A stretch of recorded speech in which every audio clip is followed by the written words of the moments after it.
Welcome to the show.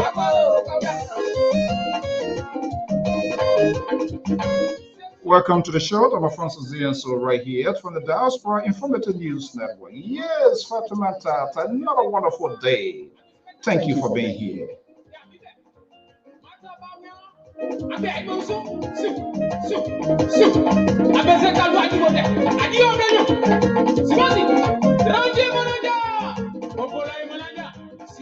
Take you to neighboring La Côte d'Ivoire this evening. We are here. That's the meaning of this song.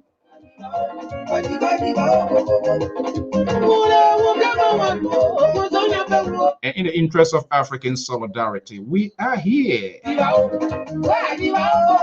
Welcome, Mr. Bala, in the house.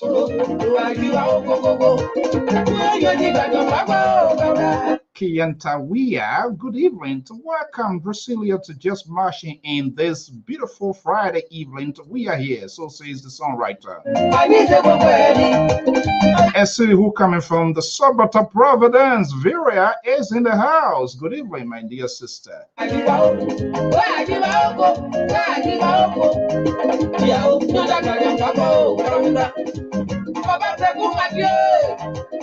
A happy birthday to our senior analyst, Koto Jala Balayant. Alan, she's in Liberia on the transition team. My last name. When the boys are calling our own need to know, when you were going to taste out.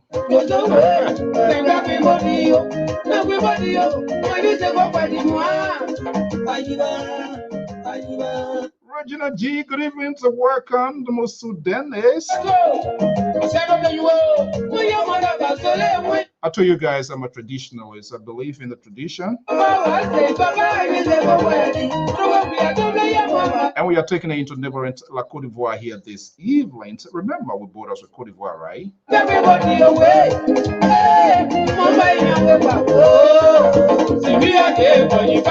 Well, you see like that, and the guy missing his own town too now.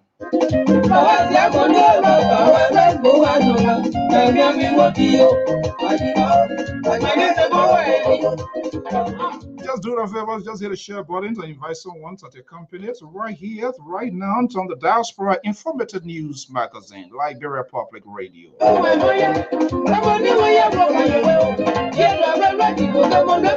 The godfather of Nima County coming in from the show.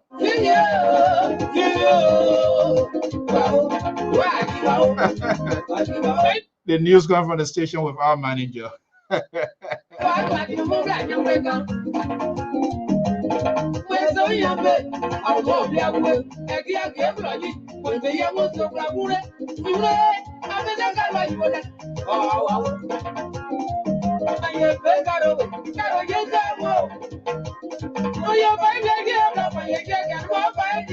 Oh, man.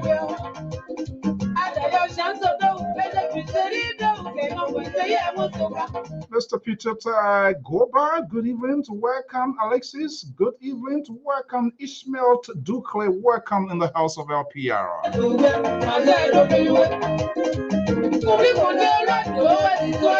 And see who mashing in. Linda Corner. Somebody gotta give me Christmas, belated Christmas, New Year, or Lisa William will give that.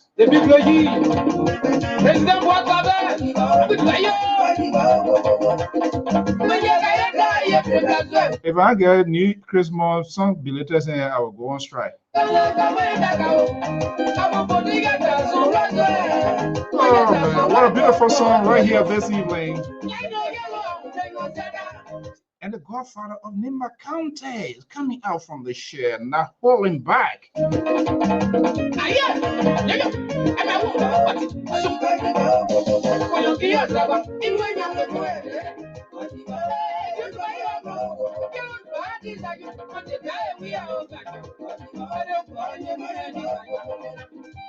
By the way, if you don't understand this one here, let's give the interpretation to we are here, and we are here strong. Liberia will be strong again, no matter what is happening, and all of the tragedies, system must be put in place.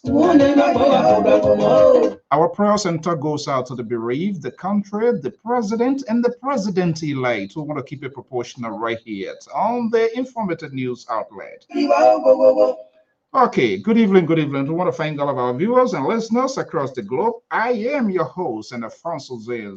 And very shortly, the panel is going to be here this evening. And as usual, we're going to be having a conversation right here on the Diaspora Informative News Outlet. This is LPR-TV live with the panelists. And the panelists is going to be here, and we're going to have this conversation right here. Right now, that's LPR TV Live with the panelists, and we're going to be having a conversation here very shortly. Thank you so much for joining us here, no matter where you are this evening. We say good that you are here, and good to have you here. You will definitely be part of today's conversations. Let's get the ball rolling right here to right now.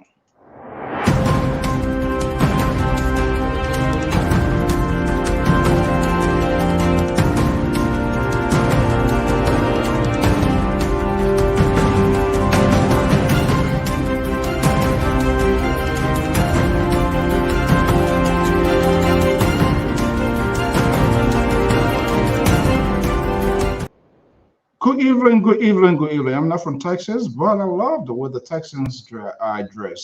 The liberal thinks he's the only person who can wear his commissioner hat.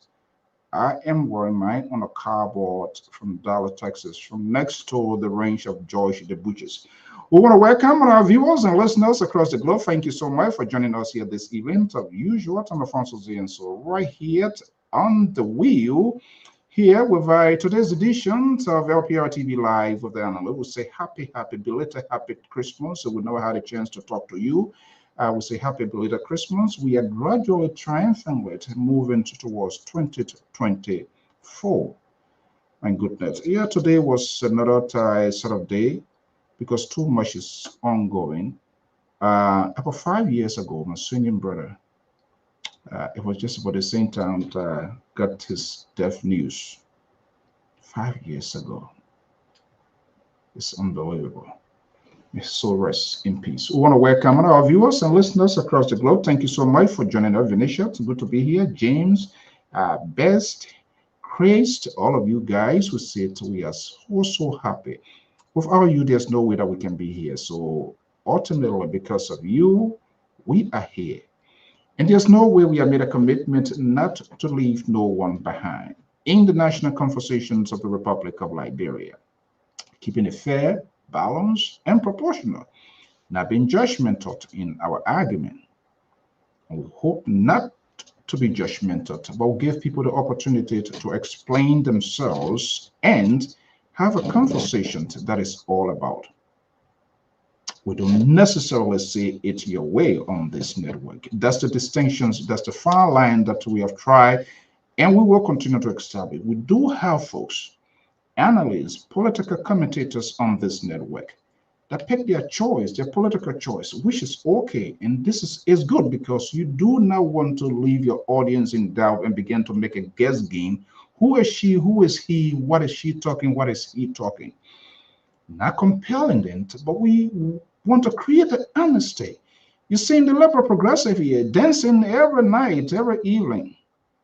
He made his choice, and I think he want his talking didn't go in vain. So, by the way, he's a strong supporter of Ambassador Jose Newman Boyka, the president-elect of the Republic of Liberia. In the next coming days, weeks, he will be making some consequential decisions for the good of the country, and so we all are watching to see what it is.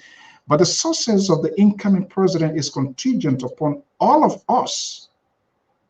All of us. The tendency of people electing people and then walk back, we see these things happening in the community, and it does happen in the national front.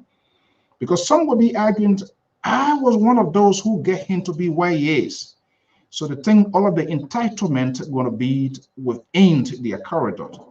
And so if they don't call them in the first 4, 5, 6 months, oh, they will start turning red and pink. He's ungrateful. He's this. But that's not the case. That's not the case because the president made it crystal clear. There is no green, there is no red Liberia yet. So we are watching to see how the country is going to be unified. The country is heavily, heavily divided. Nothing we can sugarcoat of that.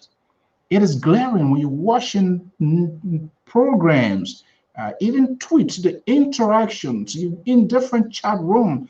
Some people still not getting over it, and that is okay. Let them get it out of their chest. It is dangerous to have people to withhold information if you don't know their intention. That is the most dangerous part. But as long as saying it, they will be okay. They will be fine. It's not easy.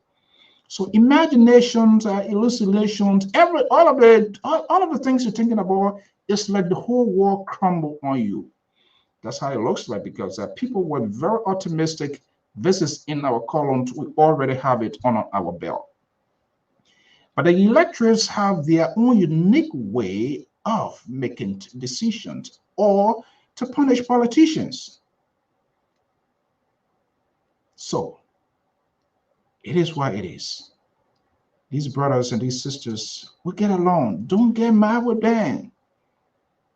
The resentment will be there, but gradually, right now it's still is in a denial stage, right? But when the hand is raised tomorrow, I do solemnly swear to uphold, protect the constitutions of the Republic of Liberia, and then to bring that to Bible, the Chief Justice to administer that oath. Then it gets serious now. Welcome to the show. I'm Alfonso Zienso, to the Liberia Public Radio. And this is LPR-TV Live with the panelists. They will be here very shortly, and we're going to be having this sort of conversation. And there's some people freaking out now. Maybe he will come with a green hat tonight. I know him. Very jealous old man. You're going to find something I think to wear. Okay, folks, we want to welcome you. Thank you so much for being here. It's always good to have you. All what we are doing is for the good of the country. And please, you have your voice. You have the right to agree and disagree with us. All we just require on this network is civility. You don't have to agree with my talking point. Absolutely, you don't have to agree with my talking point. I too do not have to agree. We must just be honest in our conversation with respect to our country. Don't talk it because you want to talk it or you think it should be your way. No. We are talking about a diverse society.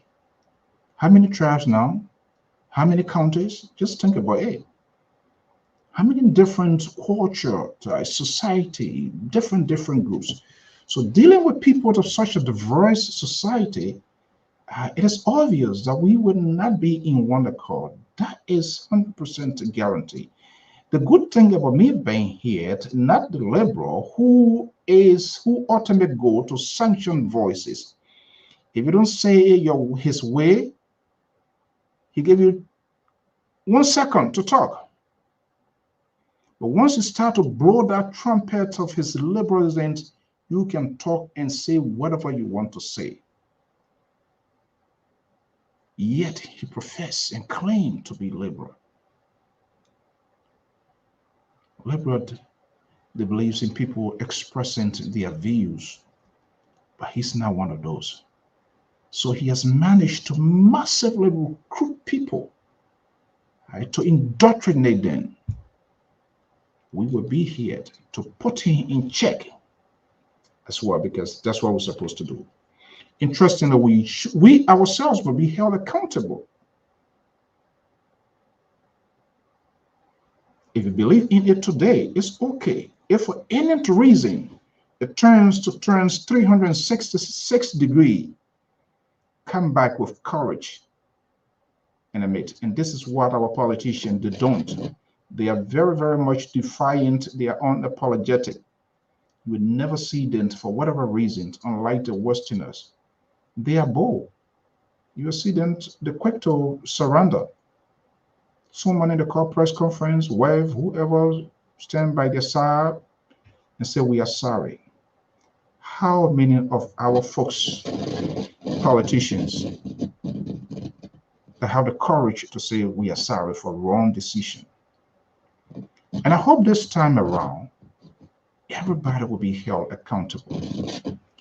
Because the president-elect has set that standard.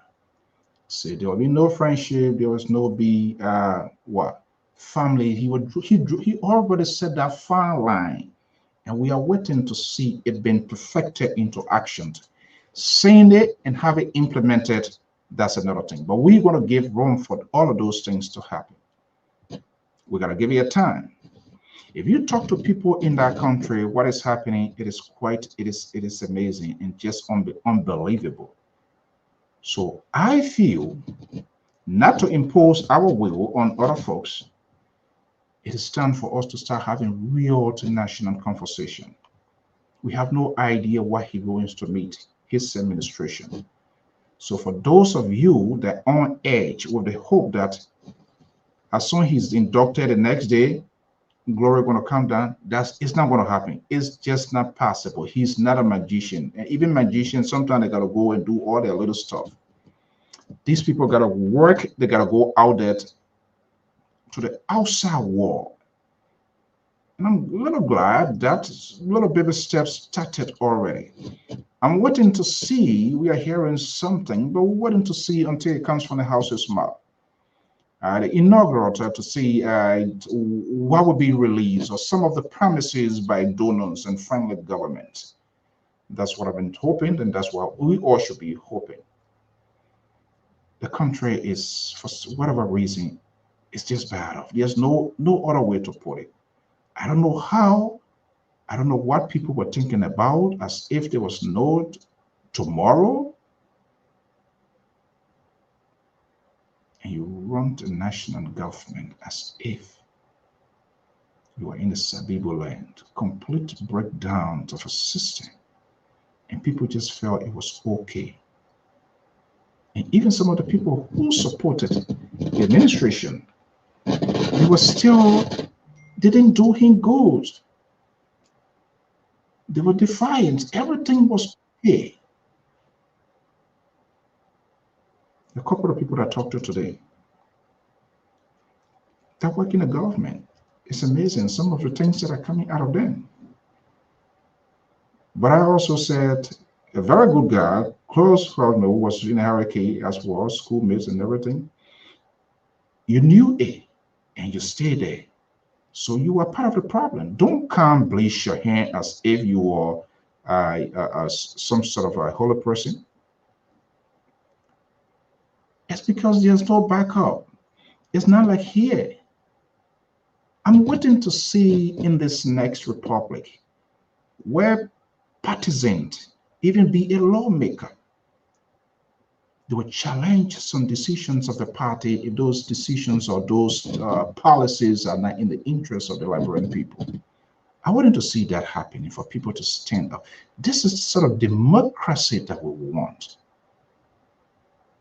Everything can just be yes. You've got to disagree. Even the president that you support, if there's some other issue, you see here. And I like how Prince Johnson did today. He made his position crystal clear. Okay, the Minnesota politicians who is being trained by the liberal to always come and set the ball is here. And trust me, as a surface in the twinkle of an eye, the liberal will come. They think they will overrun this network with their moja and these liberal ideologies. That's not going to happen. They believe in people to apportion what you work for so highly, you should just ration it out to people. That is doctrine, the liberal.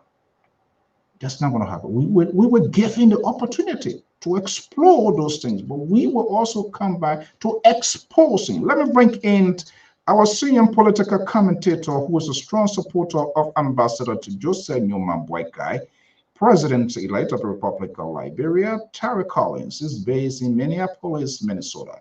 Let's get a ball rolling here. There you see him. Hey, my son. Hey. Mr. Collins, good evening. Good evening, Mr. So. How are you, sir? I'm good. The liberal and the liberal came with a commissioner hat.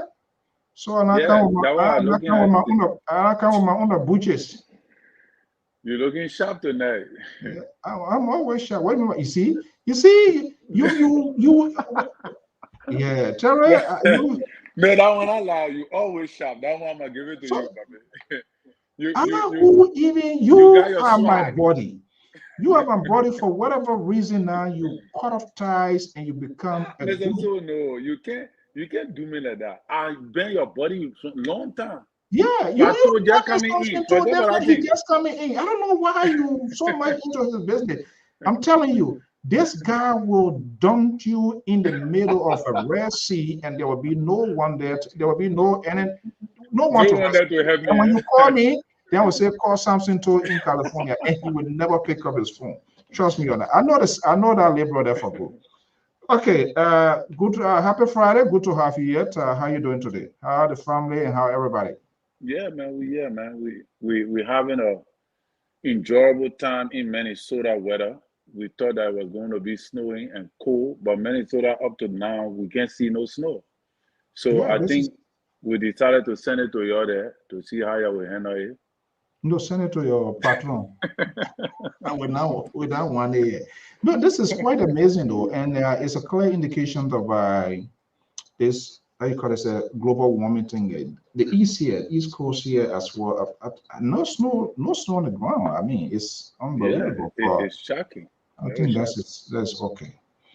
Okay, we're gonna hit the open mic conversation today, but one of the things, the political Goliath of Nima County came out of the share today.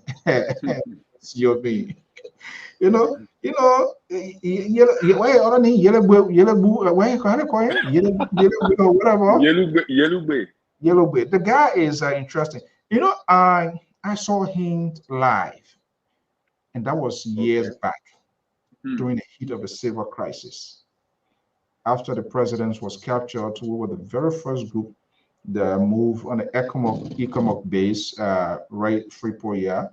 Specifically, I was located where they have the Guinean contingent. They had the Guinean and they had the Ghanaians, the LPMC warehouse. That's I saw the guy like, yeah, man. Those when you see that man there, you just want the ground to open. You know what? Ground open. Let me just let me just go inside. My goodness. Yeah, but That guy was I fearful. think today his conference today was he was not combative, he was not confrontational, Right. and I think he took his time. I could say of LIB-TV. Oh my goodness, I said it. I said it. Once you see Terry surface, he will surface. See, I will always treat him nicely. He always do all his running around from Toll Town to Z Town to Grand Gita and then come back before he will usher in. I will never do that. I'm hoping that he will learn that from me. In the interest of fairness, we are going to start the conversation and we're going to end it at the same time so that he will have a say. Let me bring in the most liberal on this network. And it is not strange because it's based in the liberal state of California, next to Nancy Pelosi, who retired from the leadership but still is there. Let's say he read out like an innocent child now. You see him, nothing guaranteed. The liberal progressive. Mr. So, good evening. I want to welcome all of the viewers, especially some friends that they're watching up. P. Gate is watching us right from your backyard in Providence. Good evening, Mr. Gate. And I want to thank you, Mr. So, for bringing the liberal in. Nothing is guaranteed in terms of kumbaya. There's no kumbaya here. It's Friday evening. Let's take it easy with the liberal because your patron, if he comes out here tonight and starts swinging, it's gonna be a long night for both of you. Okay, well, I'm used to you now, so there's nothing that you can say to move me. Okay, guys, good evening. It's good to have you here, and to all our viewers, our listeners across the globe, wherever you are, we say thank you for being here. We appreciate. Feel free. I'm gonna put my line up here. It's not gonna be this guy who streamline phone calls to see who is for him, who is not for him. I am not that type. I am more of a person for the country. He for a specific segment for that. He's kind of like he uses cutting edge to tell people which way to go, how to speak, when to speak, how to speak it. That's not what a society requires. Terry, is that true? Yeah, actually, the liberal guy has own style of how he runs his Here we program. go. Style. You know. So now, Yeah. I mean, he has his own way. I'm trying to impose my way. Terry become the fixer now for the. You have become the fixer for the liberal. Yeah, that's why. You see, he's feeling good. This guy, he wants for people to praise him. You know, this sort of Donald Trump way of doing stuff. You know, the two of you guys have two different styles of how you run your show, and that one make it unique. So you see, and one of the things you see, a lot of people comes to the to your show, to Mr. Soul show, because of the way you run your show. The labor to have his own people who come simultaneously because of the way he runs the show. Okay, I'm going to put you on the spot right now. Who is the best? Me. Wow, that's a difficult I'm question. not asking you. Terry is the presiding officer.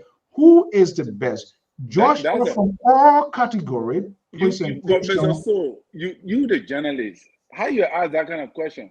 You the journalist. You're not answering my question. You Terry, the guy who you don't want to get out of feedback. You want to get out of feedback.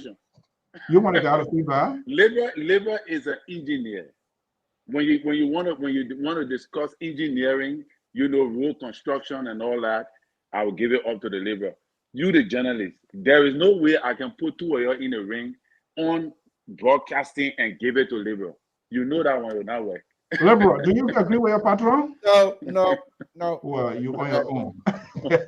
Okay, guys, good evening. Let's have a conversation. Good to have you here.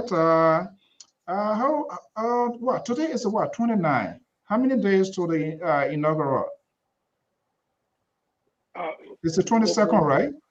Yeah, the 22nd. Moneymaker is watching us as well. I said, good evening, Moneymaker. Thanks for turning into We got over, I think over almost 2.5 weeks. 2.5 weeks. I want to, in time like this, the ambassadors and folks around the president-elect, there are a lot of intense conversations ongoing. Look, we don't know yet for sure, but it is glaring to see the challenges out there, a lot to do, and all of us do have a shared responsibilities in making sure it works well for the country because Liberia will want quick fix, but we are unwilling to also make this sort of sacrifice. You have this thing here and you know it's not supposed to be there, and government wants to remove it, and we frown on the government. Or that what you want to do now, and you know it's not supposed to happen. See what is happening here. So I hope there will be some progressive changes that people will not like it, people will frown on it, but eventually they will cope with it. But interestingly, the nomination of President George Weah, Musa Ding, Councilor Frank Musa Ding, another wing, another side is commending the president. So, and that's the beauty of democracy, and that's how the society too can be, okay. But I want us to listen to the press conference here, courtesy of LRB-TV. They were one of those among other networks that carried a live interview today of Senator Prince Judy Johnson of Nima County, senior senator, the godfather, the guy, the preacher man, and everything. I want us to listen to A here, and I know you guys have listened already, obviously, all of you are news freaks like myself, and then we can have a conversation right here to see who really making the point here. Let's roll the tip, courtesy of LRB-TV, online network in Liberia.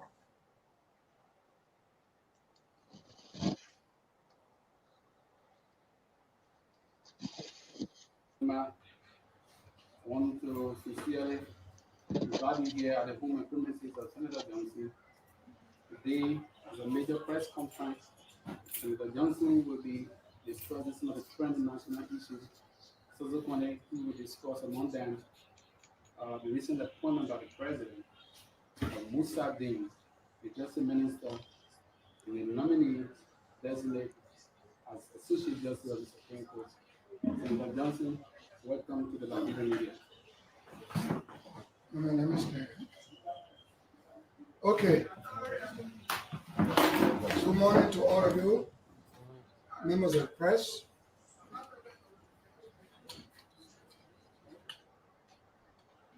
I call you here this morning because of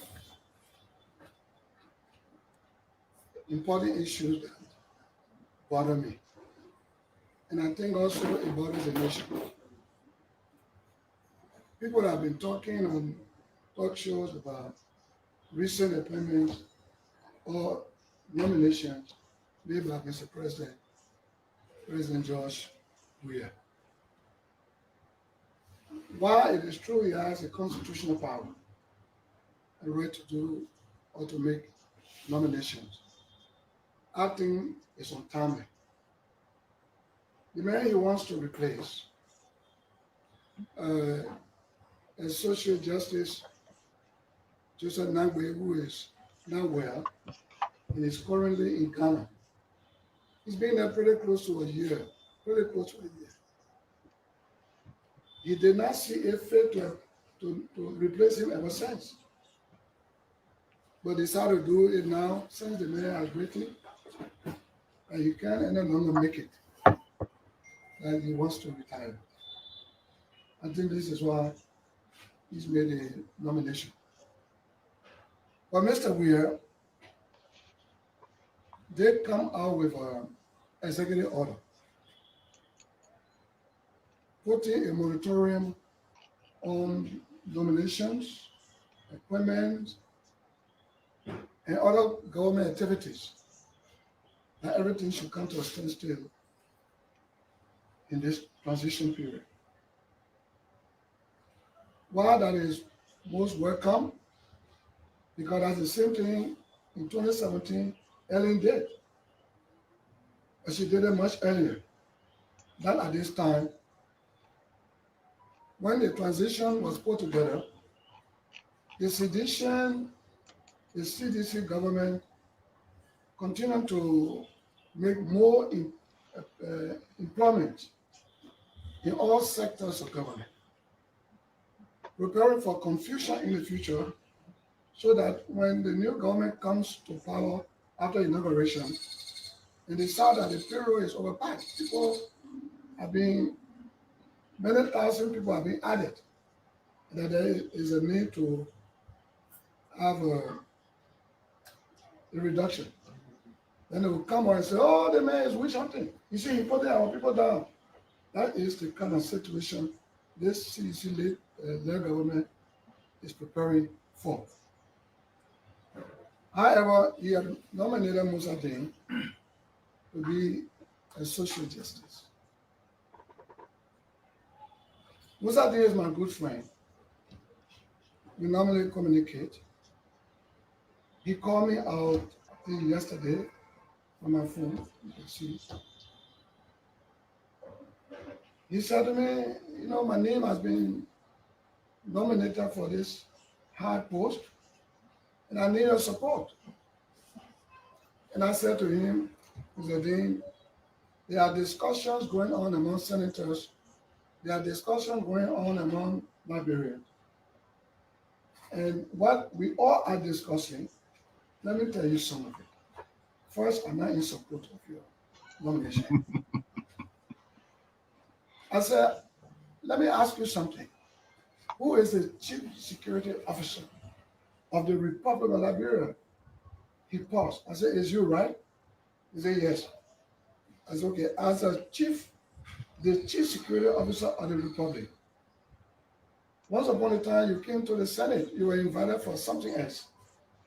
But I took the occasion to ask you about Gifted Lama, a co-worker on Broad Street, who were found dead in the car. I said to you, Mr. Dean, you are the security chief of the Republic. Do you really believe? I said, look at me, among my colleagues, the senators. Do you really believe that Gifted Lama, a married woman, a devout Christian, her workmate, who also married, left his wife home, Gifted left her husband home, they were called by someone who seemed to be from the office, from their office, LRA office, to bring their computer to review some documents. Do you believe that they were found sexy in the car? For carbon monoxide, please lower your phone. For carbon monoxide to kill them, according to you and Mr. Weir and others. Since that time, there have been no investigative document. Nothing has been said about those people. It's done. Do you believe? You did not answer me when you appeared before the Senate. So I'm asking you again.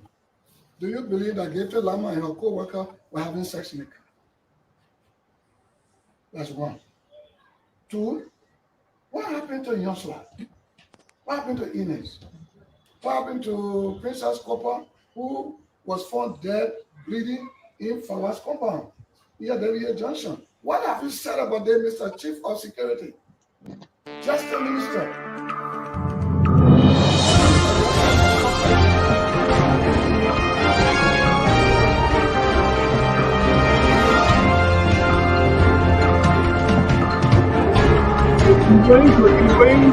We want to welcome our viewers and listeners across the globe. This is the Diaspora Informative News Magazine. LPR. Legendary Amos George from Atlanta is in the house. Good evening to Mr. George. Good to have you here. People were praying, people were fasting, they were chanting, they turned to Buddhists. They turned to Buddhists that, oh, Amos George is not coming today. Amos George will not be here because whatever reason. There are some people here who really, for whatever reason, it looks like you are torn in the flesh. But let's let that go. It always like that. To our listeners, we say good evening. Welcome, sister. Good evening. Good to have you here. Okay. This is one of the conferences that I've sent with Senator Prince Johnson, where he's very organized. The posture, the body language, took his own time asking critical questions because he wants to make his case. The one or two, three questions that I listened to were asked. He's not the kind of Prince Johnson that I know. He was not combative, and which means he was trying to make his genuine case.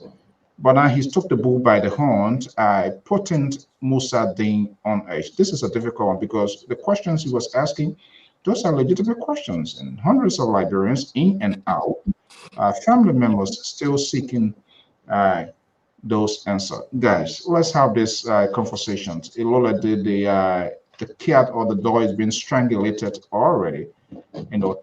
And one of the smart thing when the guy asked, he said, "No, I'm just only saying my positions." It left with them with their own conscience and what the people want us to do.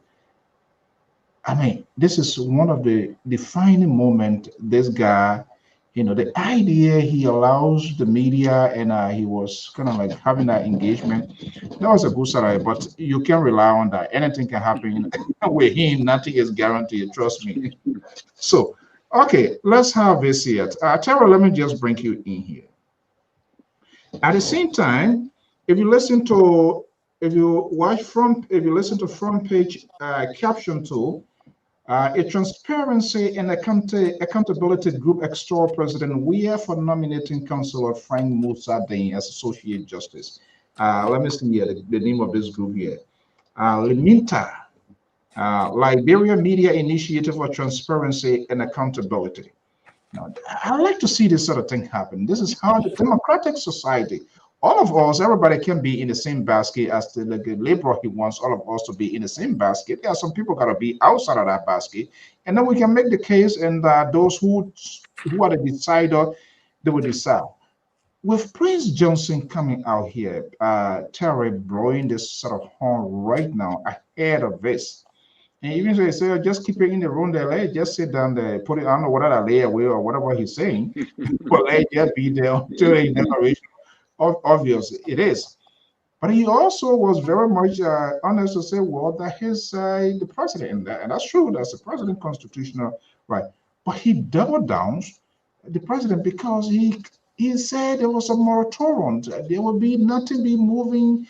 Yes, the constitution. You see, these politicians, they always closes the door back on yourself, like as if they not want to get out. But let me just bring you in here. Do you think with this sort of wound that Prince Johnson have opened and shut it back to the folks in Parliament? Because we just going to be talking here. The decision ultimately going to be with them. What is he setting? What is the stage is he setting? Well, I think Prince Johnson, everybody know now what side Prince Johnson on. Whether if that is going to intimidate the other guys that are going out. That is the thing, because the guys that are going out don't really care.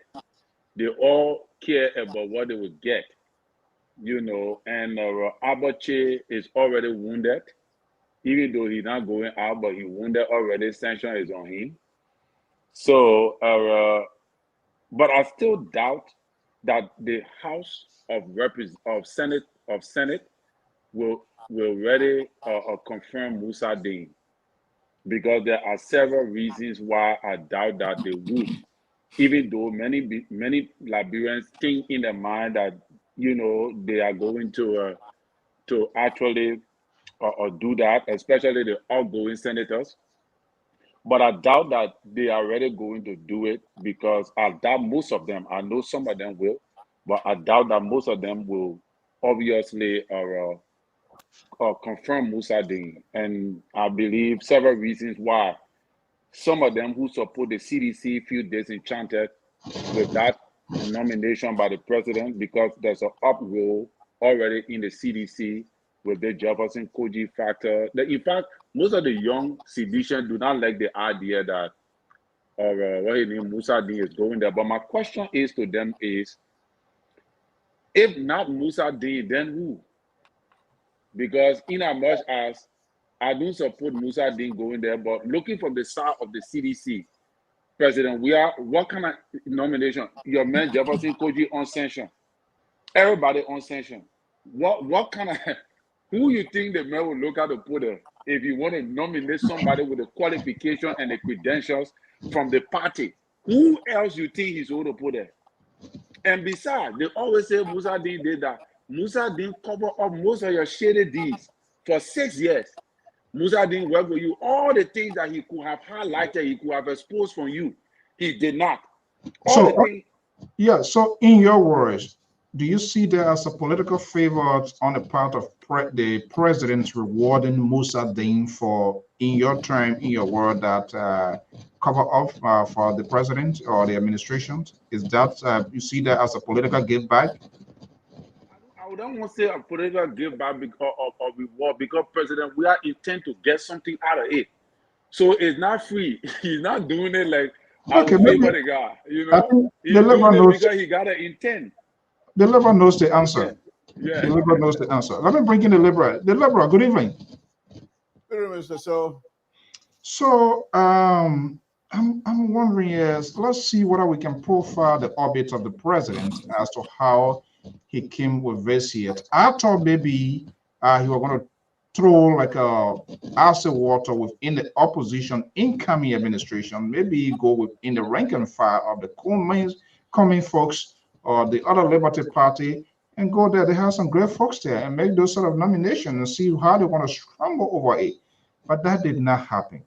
See those questions, real-time, legitimate questions that we all ask here, and every Liberian wanted to know what happens, these investigations, who been apprehended, who is the principal suspects, and all of that. Sometimes we see it come out and then it goes away.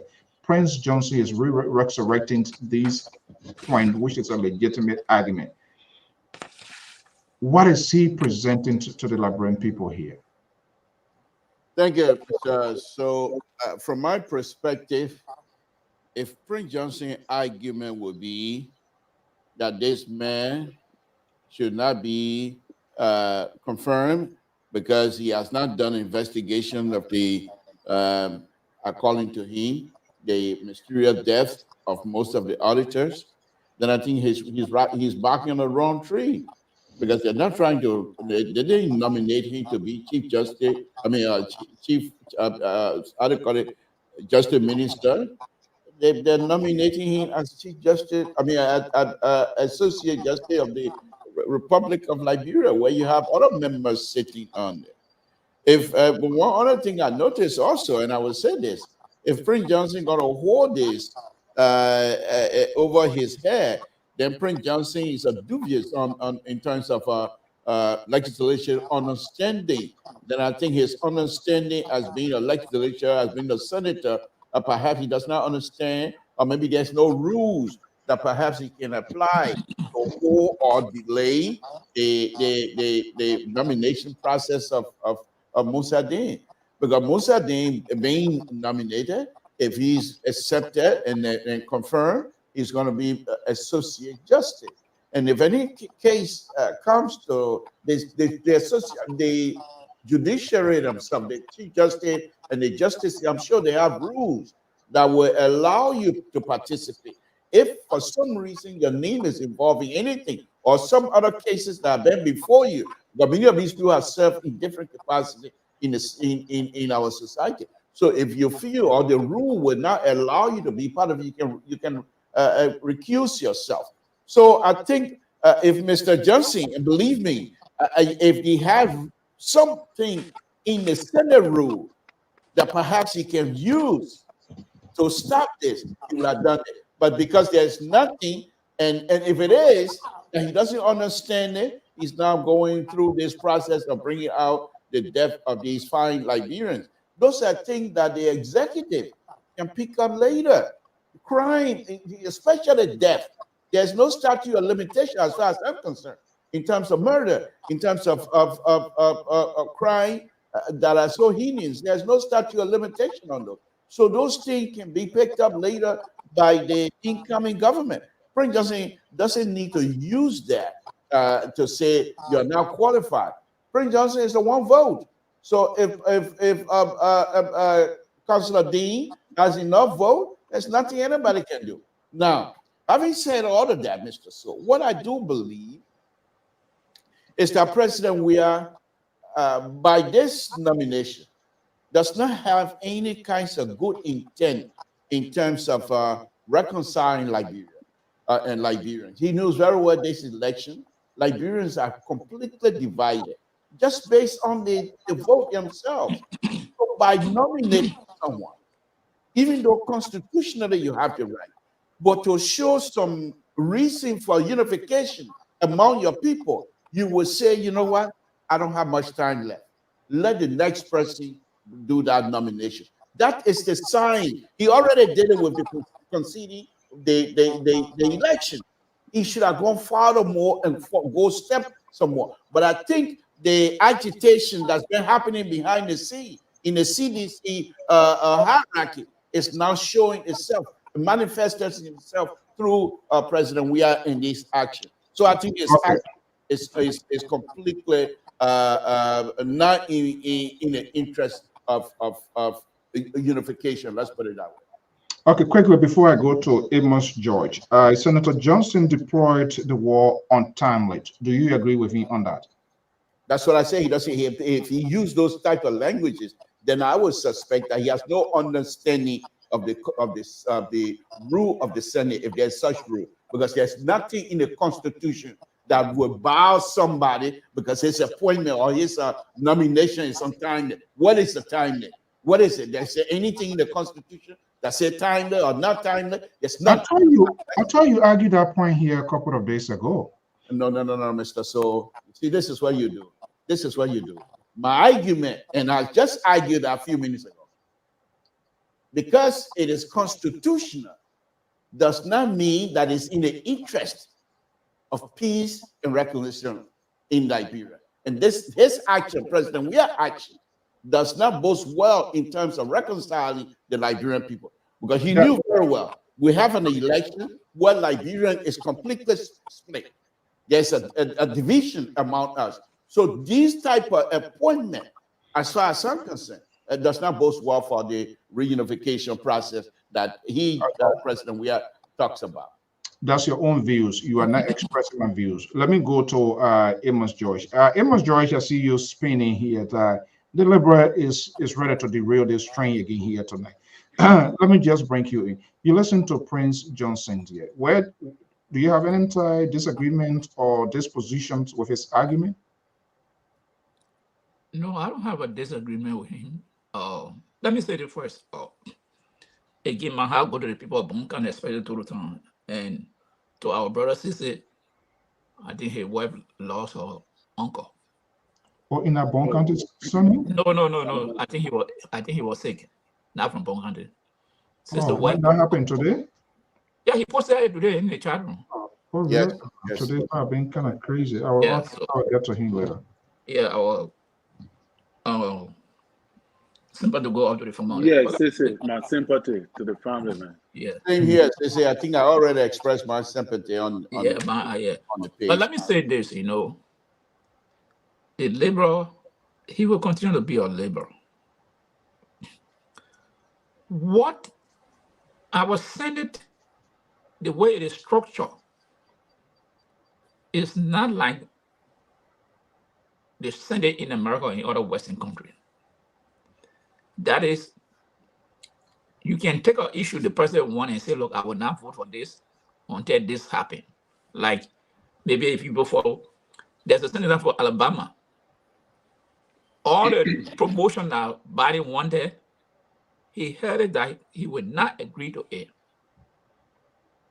until, because the president said that they should give some promotion in the army. And that may have been holding on to that appointment for more than that, no promotion, I think for more than 6 or 9 months. A fellow Republican had to go to him and talk to him just recently before when they defend Alpha, it will pass. It's not like that in the Liberian Senate. It's all with numbers. So what Prince Johnson is doing there, how can you say he want to use the death of the people? He's right. What has been Musa Din's position on these critical issues? Right. Musa Din is the Minister of Justice, the Republic of Liberia. He's the only minister that can disagree with a person on issues. The only minister. that cannot be fired for that. He can fire, but he can disagree with the president on issues, on legal issues. What have been Musa Dain's position on all the cases? Odell Sherman. The list go on. Musa Dain has been absent practically on this issue. So when Princeton is in there, he's reminding Liberians. This man that want to go to the court that can decide that whether you live or die tomorrow. This man wants to go there. Besides God, only the court, the Supreme Court can say, hey, tomorrow we won't see you. You'll be gone. So this man is going there. So President is asking Liberians and his colleagues, look at this man's past record. What has been his thinking? What people call jurisprudence? What his law writing? How do he think? How does he think? Do you know that? No.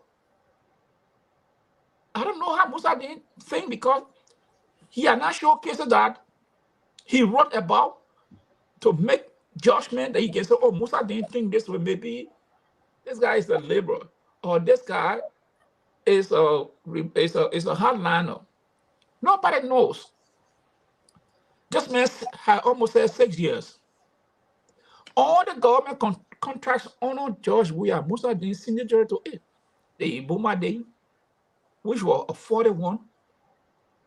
The Western cluster that they signed, they left the instrument that should have been used. They went and signed a memorandum of understanding. Musa Dain was signature to that. Waving 10 or 14 million now government revenue, like money, without no concern from the legislature. Musa Dain was signature to those deeds. So you can see this man way of thinking to that of the man that nominated him. There's a problem there. If something told, don't see it that way, but there's a problem. So what Prince Johnson is doing there? Deliberate to you, please, not Samson Tor. Deliberate. What Prince Johnson is doing is trying to put his police against the Liberian people. Because that's why he said, for me, this is my position, but those people are there. And here's the thing here. Most of the guys think they're going away so they can do anything. But those who remain there, I want to tell them, 2026, they'll be going for re-election. Is that a message from Prince Johnson? Yeah, that's why I tell you. That's why you put it with Liberian people. No, I mean you. I mean you. Oh, yes. That's why I'm talking. Because the people who there now, 6 said who are sent 3 years, 6 said they'll be going for election. So if you think you're there for 9 years and you're going to take a decision that is not within the interest of the Liberian people, we'll be waiting for you 6 years to come. You will be gone. So the issue here is what Prince Johnson made, he was quite correct. Musa Dain is a call for the administration. Musa Dain should be a witness for an investigation. Let him testify, let him tell the Liberian people how did he arrive at some of the decisions took legally. So, okay. It should be. Okay. I know you called it. Okay, let me bring, I think Terry started first here. Am I audible, guys? You are very clear, Mr. And the guy wrote a letter, TJ today.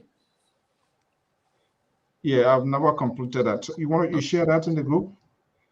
Yeah, TJ and all of them, they all, I don't know. That's a different thing. TJ and they are all the same people. He just seeking some sort of accommodation. He's on his way Of out. course. You don't fear no force. So they all want to try to hang on the old man and all of that. So that's a liberal, for instance. So liberal, Pat George did mention you call you out publicly again tonight, which is common in our nightly conversation here for whatever reason, and you also good at doing that.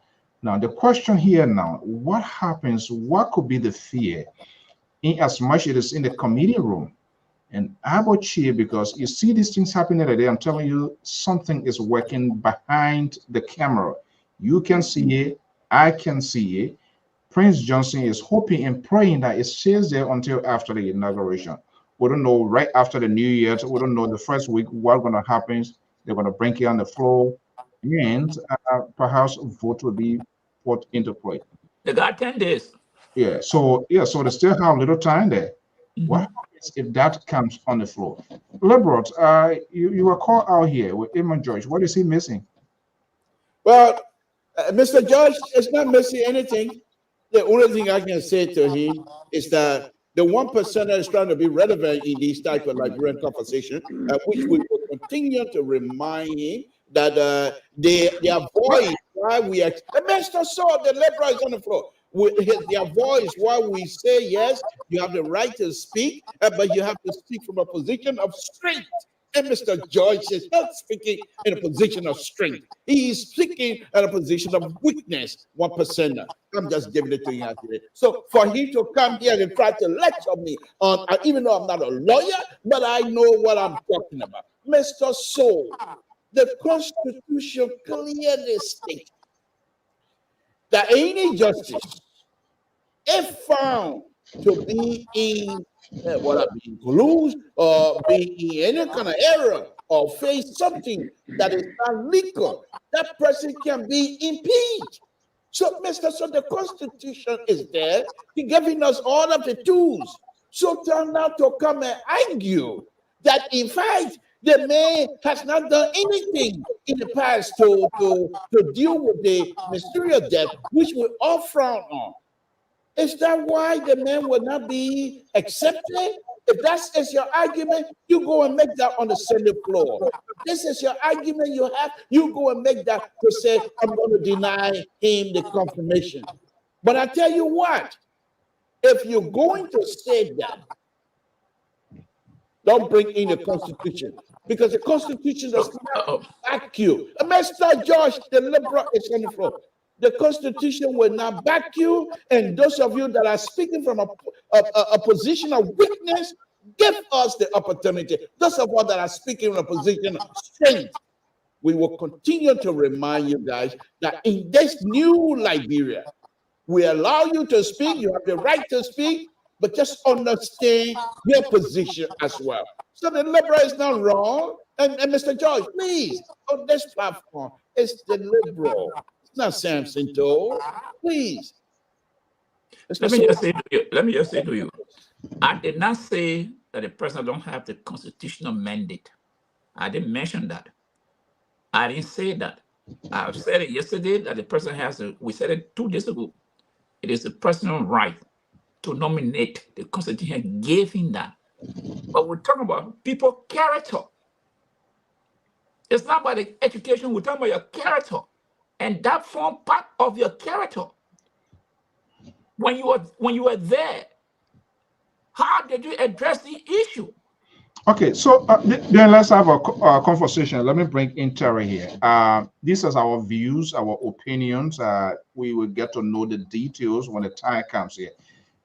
Let me ask you, Terry, do you think there was wrong things done on the part of Musa Ding as the chief prosecutor of the country, Attorney General? Do you think was there any wrong thing that was done on his watch? I would not say wrong by law, but wrong in sense of not being able to adequately bring many cases to a closure to the satisfaction of the Liberian people. But eventually not bringing the closure, that's your interpretation. It could possibly go to court if you feel that something something improper was done administratively on his watch as the Minister of Justice. There's a second portions of the questions I'm coming with. I'm just trying to lay the basis of this here, based on what Senator Prince Johnson and other people are saying, and we know things happen, and he is the chief laws enforcer of the Republic of Liberia. So you say, is that a public opinion drive you're taking? That's it. So then it's that that's just a circumstantial evidence which you cannot take to court to win it, right? Right. But you must also understand that there are several people who we saw without evidence in our society that were accused in public opinion of doing things against the citizens that today they are on international sanctions. So you cannot also negate public opinion. Who are those? Well, the like of Samuel Tuer, the like of Jefferson Koji, all of that, these people were accused that they were involved into some, high level of corruption and People got their evidence, not necessarily. I mean, we were just talking before this action came on the part of they got their evidence based on what they have, not what the government of Liberia is. Not the government of Liberia. The government does have the right to request for these things here if they want to press charges, like they said with Serena Seaforth and the other guy, which didn't happen. Whatever the reasons, even though the president came that they were going to have they were going to be investigated, but that did not happen. The reason I'm asking this question here, okay, go ahead. Yeah, what I was saying, what I'm saying now, Mr. So that it was in the public glare until today, sanctions have dropped on people for things that everybody knew was happening. So do you believe? Hold on. Do you believe the actions of the public? Were you talking what the liberal is talking? Natalia McGee do this. Do you think believe on the assertions of the talkings of the public? It is on that basis the American actor? Is that what you want to tell me? No, I know that the American gather sufficient information to run down the verdict, but equally so, the Americans also relies wholly and solely on public opinions, and they also depend on public opinion, people bringing them information and all of that, and they did their own fact finding to come up with these sanctions.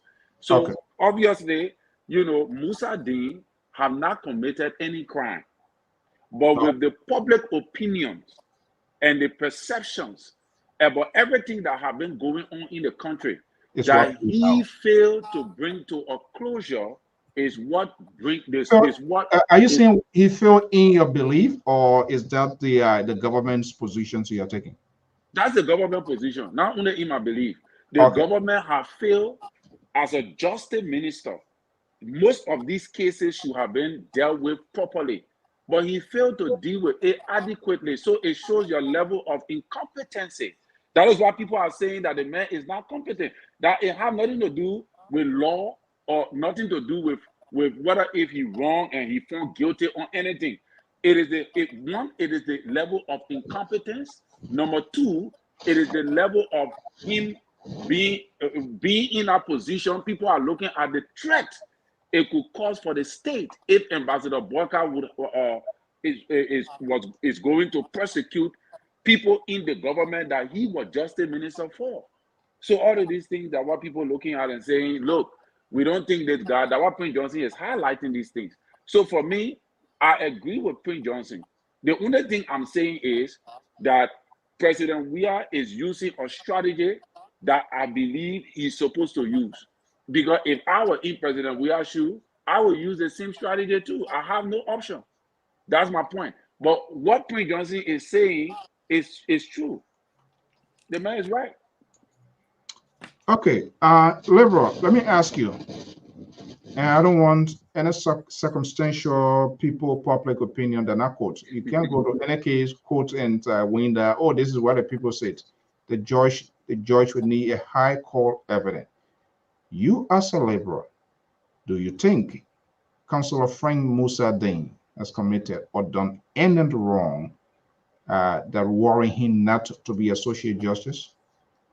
Thank you, Mr. So I think we're here to have a exchange of ideas.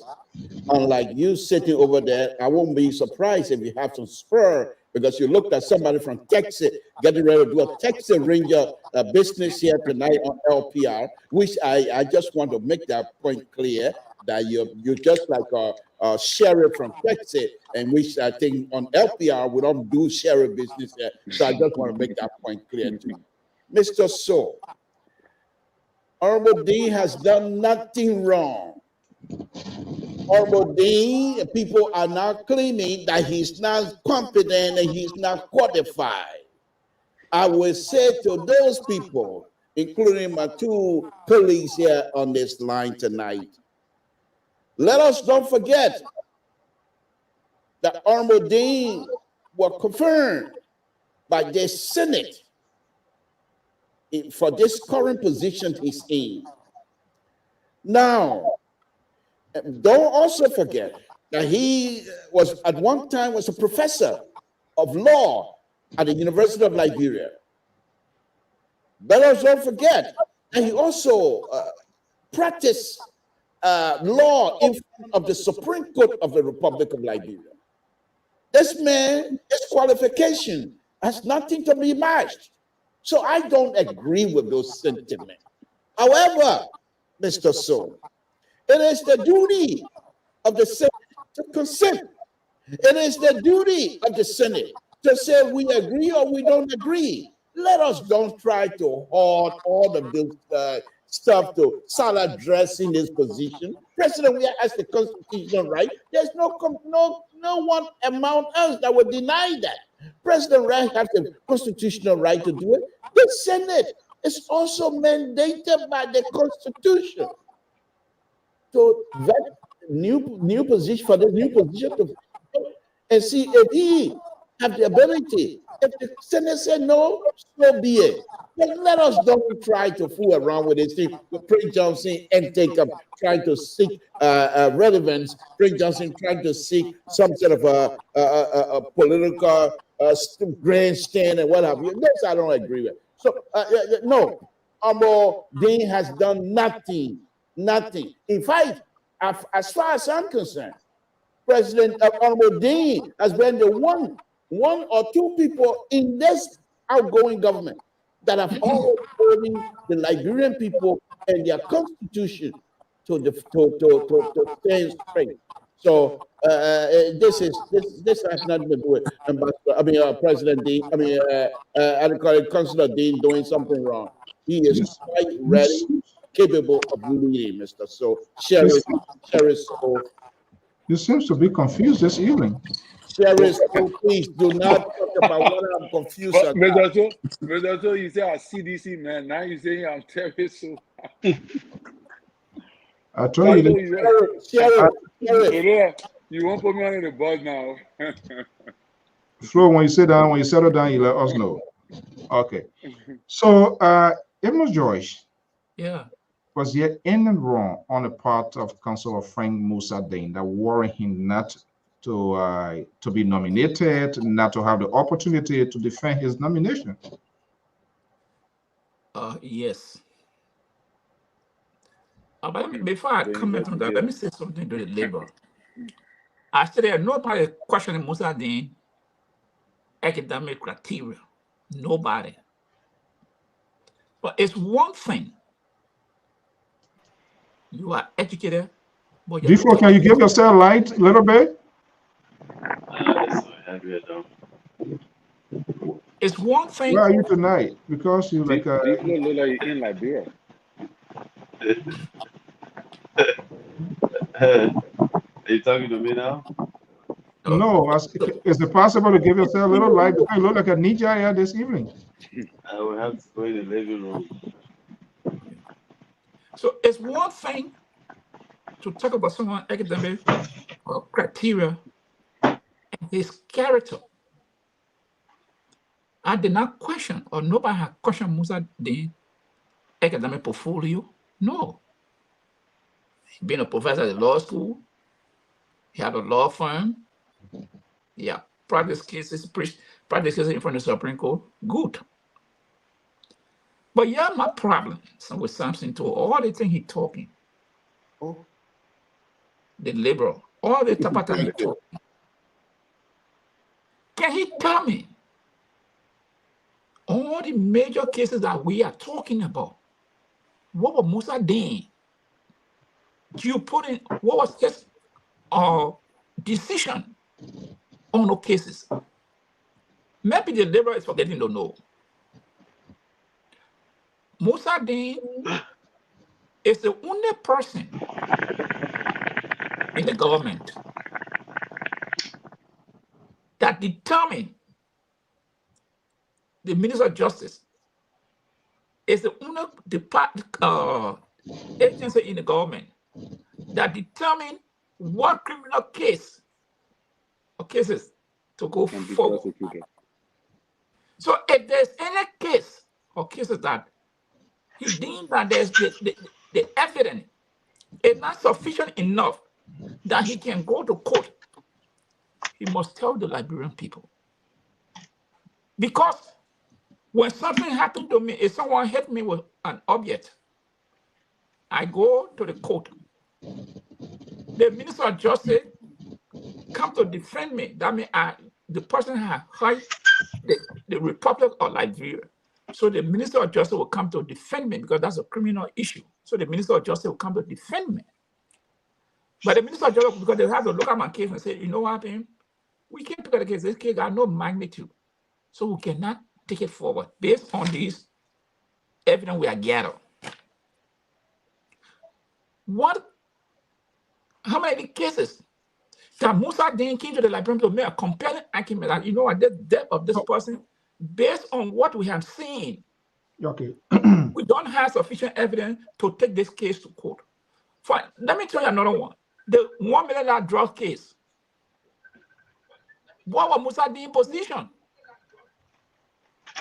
He sat down there, they went to court, carried slappy evidence, bribed the people, slappy evidence, they threw the case out of court, and the people went scot-free. Then he turned around to have a press conference that they're going to file a complaint when the people had already left the country.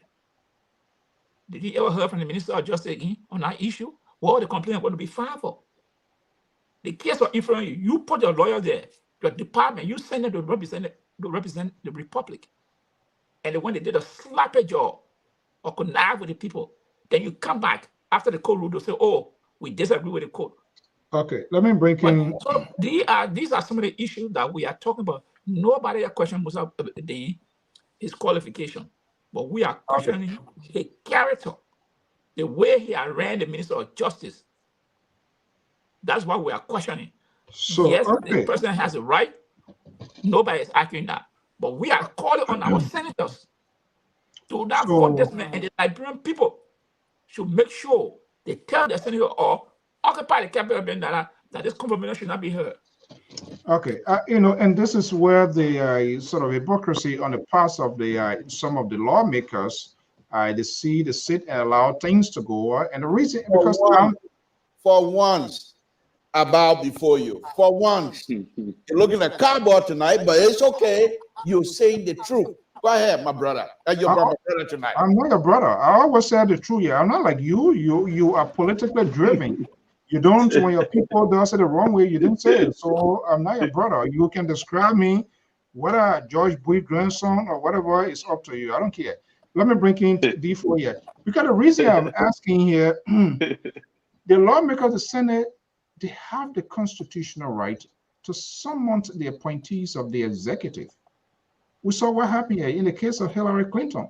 Whatever went on to the State Department, they didn't do the other. I know they called him once for whatever reason, but how aggressive they can be on this thing. They just become more or less reactionary on as soon they talk it one time finish. Let me bring you D-Flow. No, don't worry, I'm coming back to you.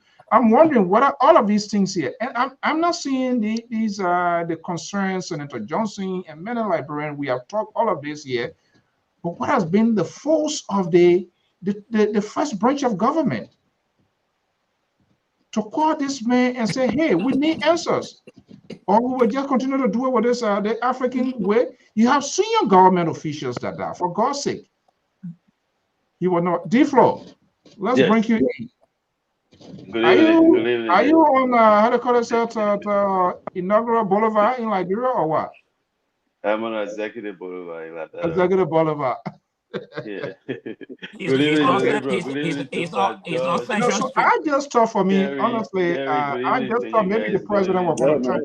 I thought the president was going to turn the wheel around, go within the ANC column, the other Liberty Party win, they get qualified, competent people, the other political party, and throw this whole range monkey within the Unity Party incoming government and see how they're going to scramble over it. But it is what it is. So let's bring you here. Good. Is that should I say good morning or good evening? It's good morning, Labrador. It's about 2:21 a.m. here on the west coast of Africa. In the Republic of Liberia, is a new day. Liberia is quiet since Ambassador Boka was elected as the president. The country is very peaceful. So, oh my goodness. You're okay, we here. Okay, so what a Chinese like. Life is good here, but it's just a bit of Panjo is a little bit. I think they put the voices on. Okay. Let's have a conversation here quickly here. D-Flow, let me get your side of the story here. People, this court with our click, they're running their judgment all over the place here tonight. Some of them don't even have no file, nothing here. Is the president's decision to bring in, as Minister Frank Musa Ding done anything wrong that warrant not to give him the confirmation process to explain himself? You got to confirm. Who knows? The confirmation will give us an idea. Going for confirmation does not mean that he's going to be qualified. They're going to confirm him, but that will allows him to also explain himself and maybe things that we didn't know will know about it. But do you think, like Senator Prince Johnson is pushing that, you know what, put it on layaway, keep it in there until after the inauguration, because as long as it doesn't go, what we don't know whether President-elect Boyka will say, okay, maybe I re-nominate him. You never know. Politicians, these people, they do some bizarre things, I'm telling you. But do you think Frank Musa Ding doesn't warrant to get that job? Good evening again to the panelists, the Liberal. Good evening, good evening to Terry, good evening to Bob George. Nice to have you guys. To see you guys for the first time. Broadcast, joining you guys from the West African state, country of Liberia, for the first time. As soon as I settle here, I'll try to be with you guys every evening, if possible. But right now, I have not settled in fully. But to answer your question, good evening to the panelists. Good evening to our friends, the radio land, watching us many miles away. I'm right here in Minneapolis, not too far from President-elect Joseph Imabaka's compound. I want to say it's a pleasure to be with you guys again. To answer your question, in Minneapolis? Yeah. No. I'm on executive. Labrador, Minneapolis. Now I don't call it. What is it? Miami. You in Miami? Yeah. I know Miami will soon be going. The chapel will be removed very soon from her house. On a serious note,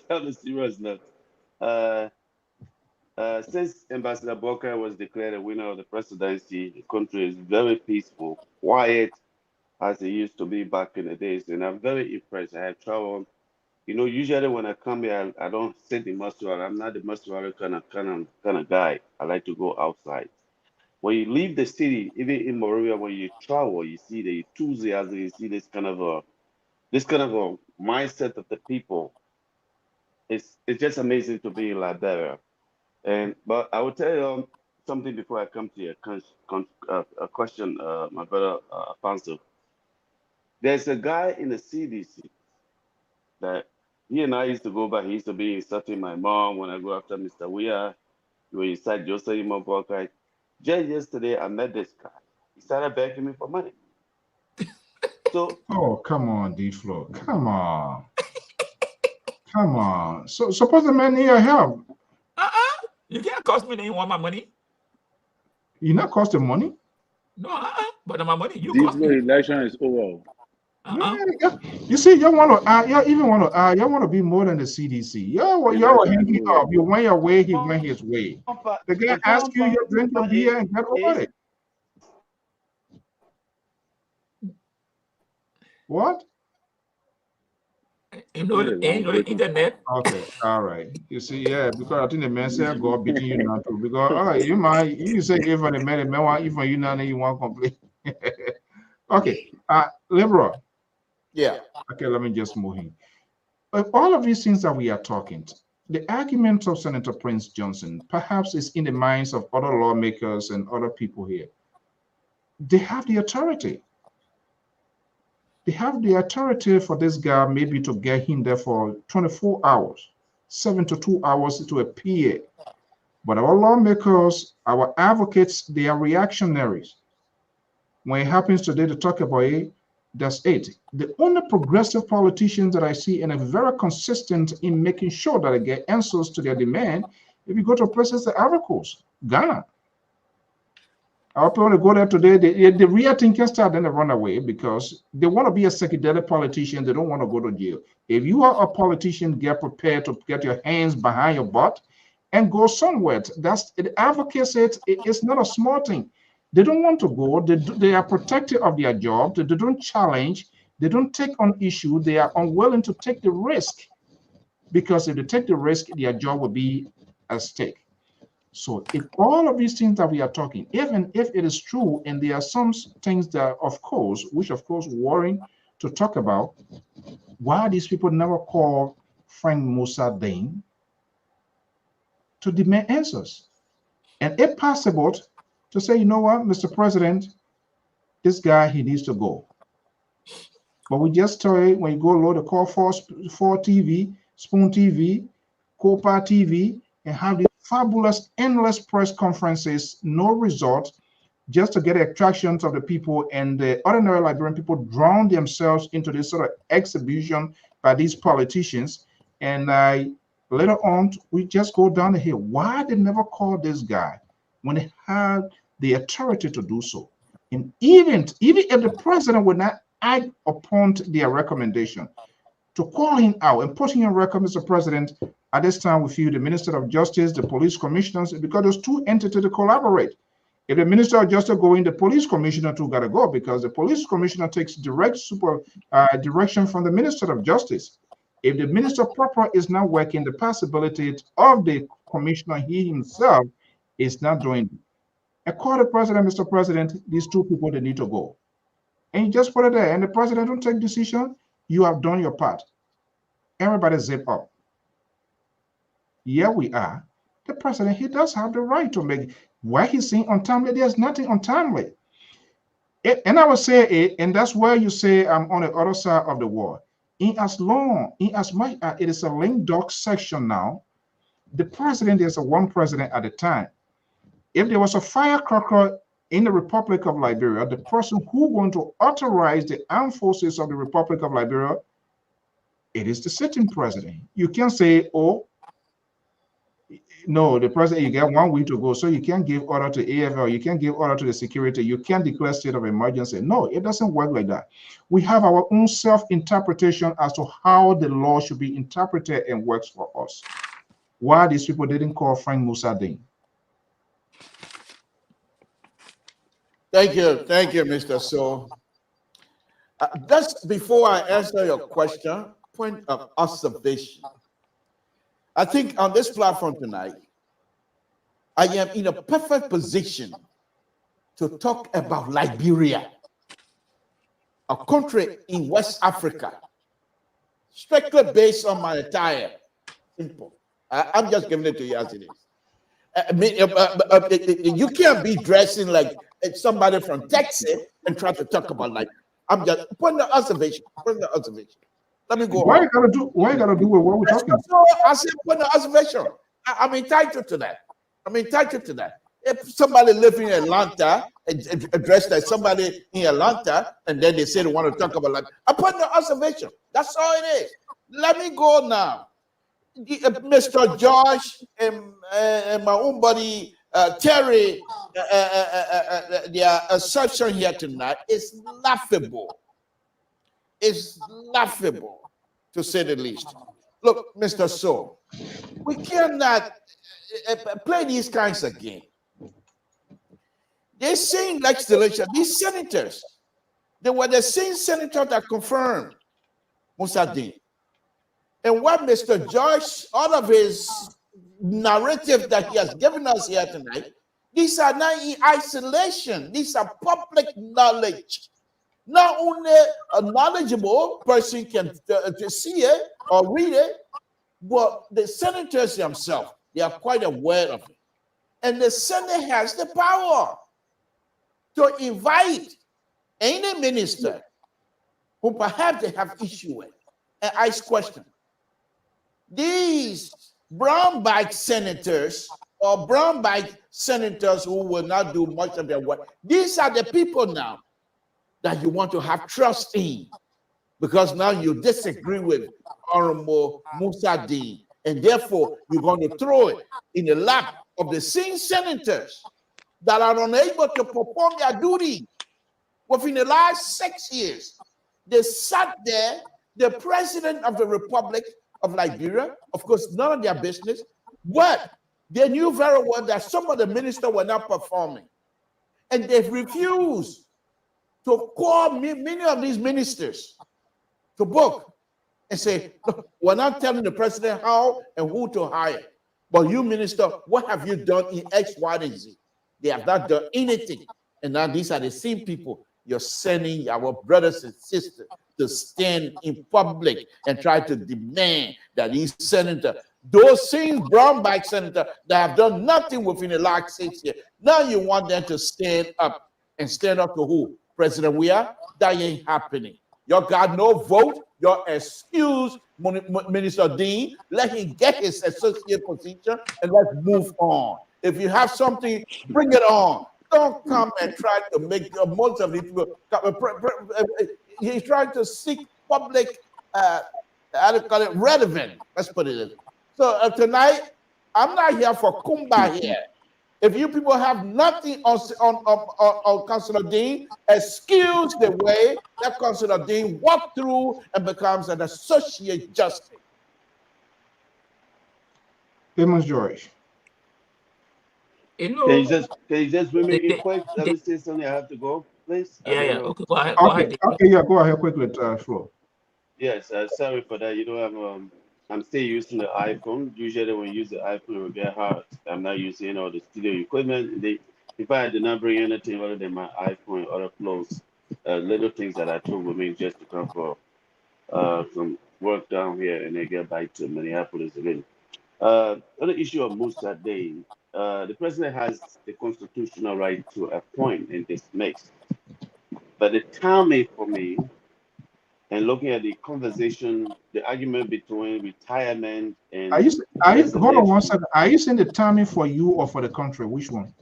The timing is what I'm concerned about. And beyond You? the timing, yes, beyond the timing, I'm also concerned about Musa Day himself.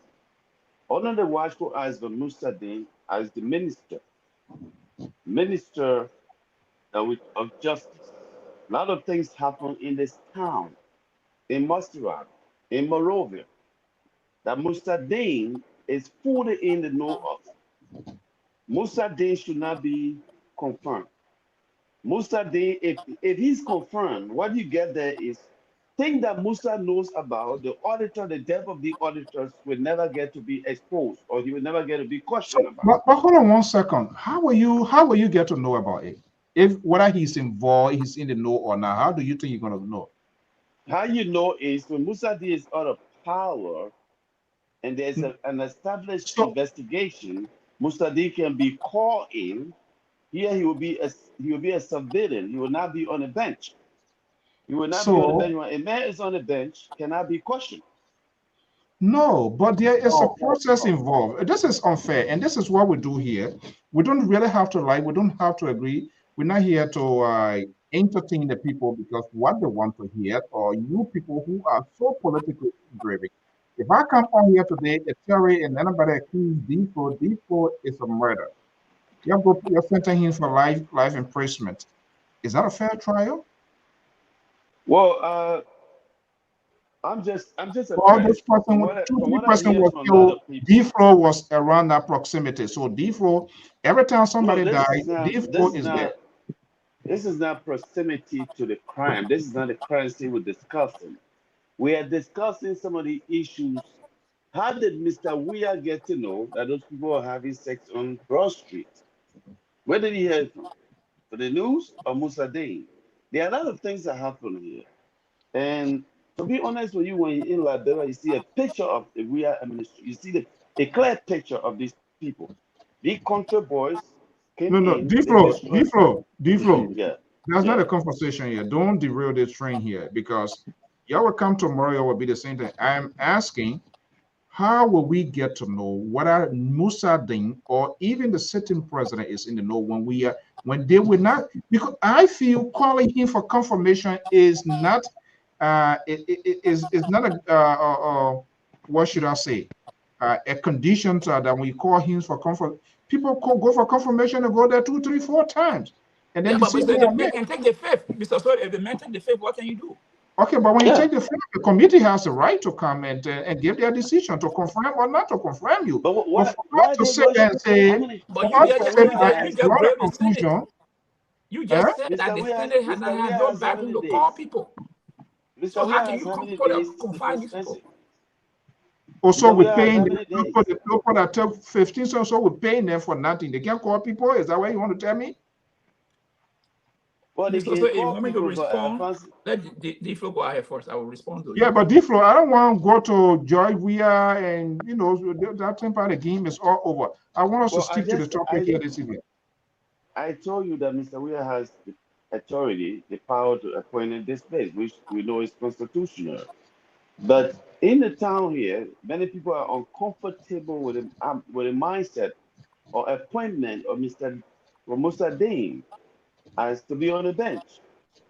Musa Dean knows a lot about this country. When you are justice minister, you have full, you get picture of crimes. You get to talk to people. You get to talk to police officers. You get to talk to ordinary people. Before you take the case to court, you have to know the merit and the demerit of the case. Can you win the case? So when we're talking about, for me, I'm concerned about the death of the auditor. Let me tell you something, folks. These guys, they did a lot of what we call organized crimes in this country. They committed a lot of crimes in this country. Things that were done by this government when they leave power, when the Liberian people get to know the details of some of these things that they did. I did criminal justice. That's my first degree. I did criminal justice. My BA is in criminal justice. You can see from the picture that Musa Dane at least should be put on the side for now. Let's get to see what happened as justice minister under his watch, what he knows about this country when it comes to the Okay. auditors, death, and other things. Okay. Thank you so much. Terry, Yeah, let me, Mr. So let me bring, yeah, before you come, I'm not a guy who likes to infringe on people right. And this is where the problem is in our society. Even here, when somebody murdered and even that gun is caught with that person, you will always say allegedly until they are given the due process. I see this as a perfect stunt to reel it, grill, and bring Musa Dent before to have that sort of, maybe it could be like a real good public hearings. So we will know when he says some damaging thing, when he says things that he have not said in the past. This is the perfect storm. But for us to just draw a conclusion that, okay, it's untimely, this is not the right time. So then what is the right time? well, Mr. So the timing, the reason why people are complaining about the time is because this guy who was on the bench was sick for almost a year. He admitted that he was sick for 8 months plus. So just 1 month towards inauguration, then you send in a retirement letter, So, and then so within the period of time, mhm. President, we are nominating Musa Dean. Obviously, it is a political strategy. And Okay, so that is why people are complaining about the timing. Yeah, okay, the you want to timing. So suppose Councillor Tiawan Gonglo was nominated. fine. That's I supposition. That's myself will honor supposition. it. You I hold myself, on. You will but honor Mr. it. I So, come to you here. You will honor it, but Terry. yeah, but Mr. So, President Weah cannot nominate Tawan Gongo because he knows that if he does that, like you were talking something about nominating people from ANC, President, we are not going to do that because he knows that those people will not compromise. He knows that. And there are so many things that have been going on in the government that they don't want to be unraveled. And let me tell you one thing that is major here that we're not talking about. the Mususcat has taken the Mususcat case. They have taken an appeal to the Supreme Court.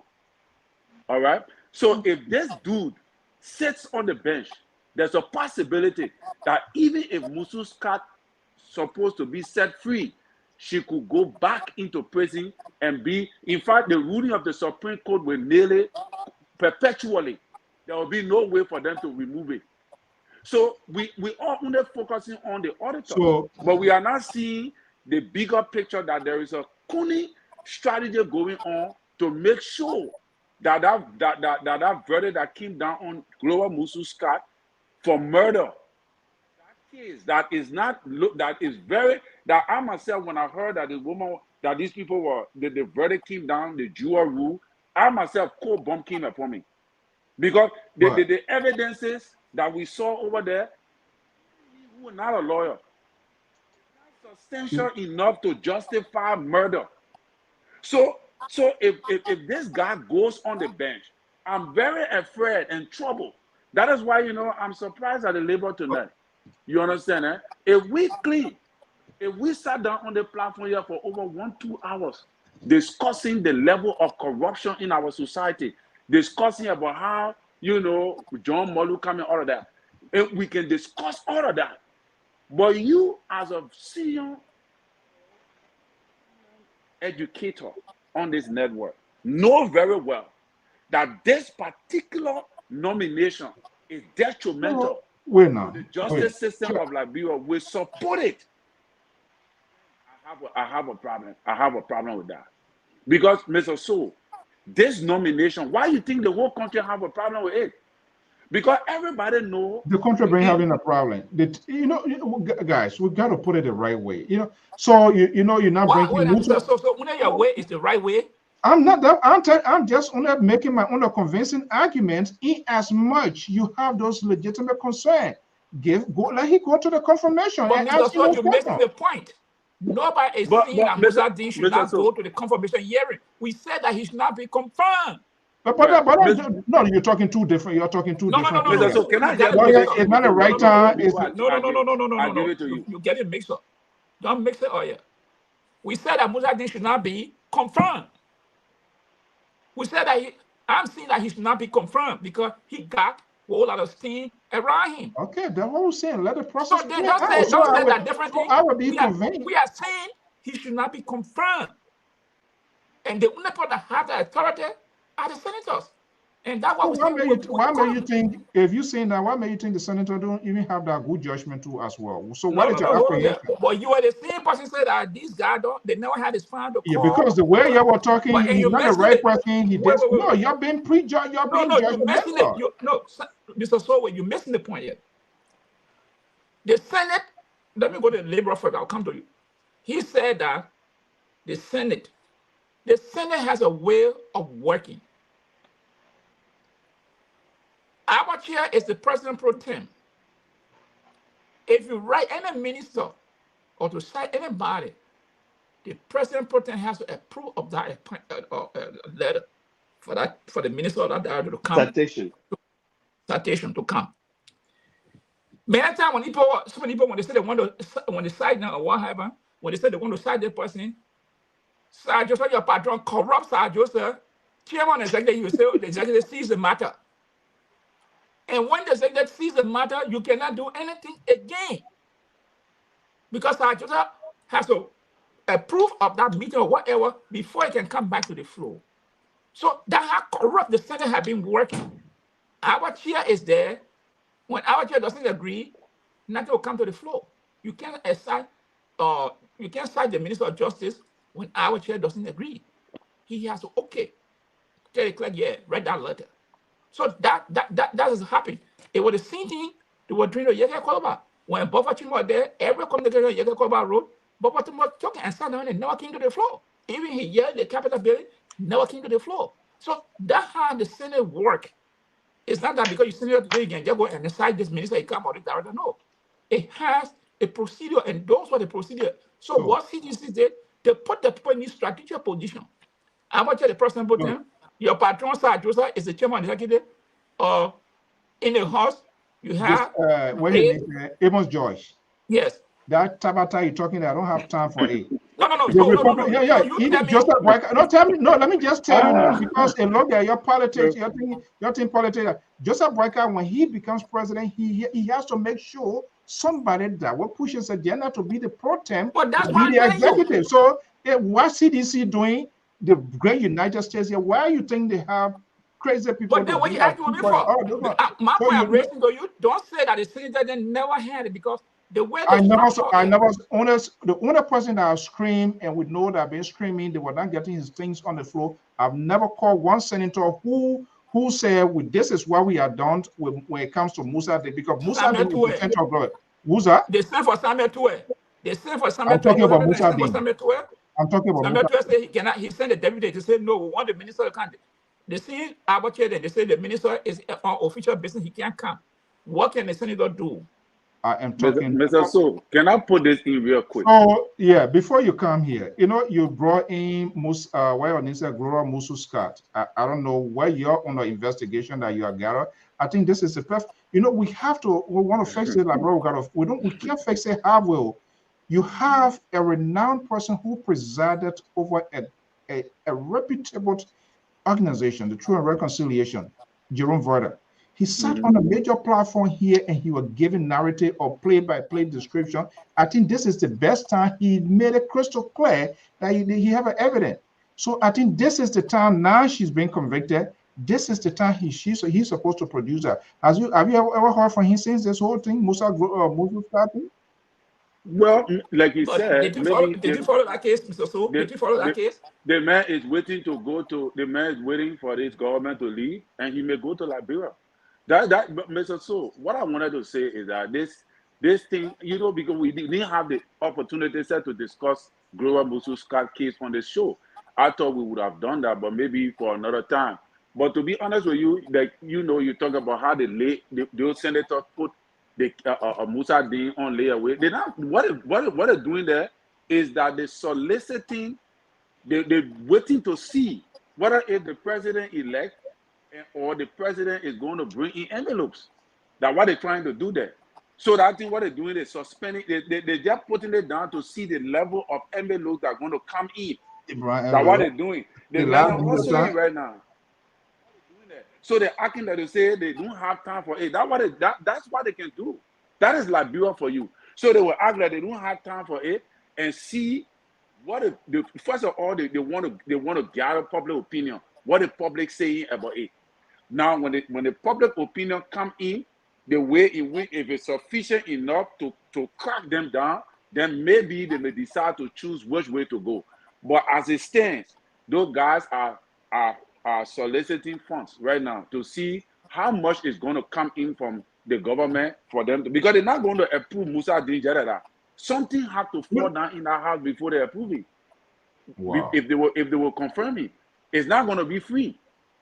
It's not going to be free. But the Gloria Musu Scott case, Mr. So, when I listen, I follow it on Spoon TV. When I listen to all these things and the way the jury rule and all of that particular case, cold bumpkin on me for Liberia. I'm telling you. Because murder, no, I'm not satisfied with it. Well, I mean, Terry, who you blame? If somebody defense prosecutor to make some big mistakes, they sat down there and put 15 men on a juror when you got a woman standing trial. Now, look at some of the evidence that the prosecution produced. Their own pathology omitted something that on the little fingernail, there was what was found there was something made. The prosecution own pathologist said that that was not crucial to the case, so he did not put that in the document, in the evidence. Wow. You see those kind of missteps? Somebody had died mysteriously. The government in process, you pathologist, you find some made information on this person, but you said no, you didn't put it in your record because that was not important to the case. Can you imagine that? All right. Before, folks, the number is out there. My view, We need to know what happens under his watch as the Minister of Justice. And I think this is the perfect time to go through the confirmations and let him ask him. Based on what he explains, we will know whether he will be confirmed or not. So, Diplo, do you want them to have this confirmation process, or it should just stay in the committee? I think it should put it on hold for now. There are too many things that so many things that people need to know about. For Musa Day as a private citizen, than just going there as to sit on the bench and use the Fifth Amendment and then close it up because of the law that we have on the book. So for me personally, I think Musa Day should just sit down and wait. Yeah, how many more days left? Mr. Weah has about 23 days, 22 days basically left on his calendar to be the next former president. And I told you that his checkpoint will be removed because he's the only man that has a checkpoint right before his house.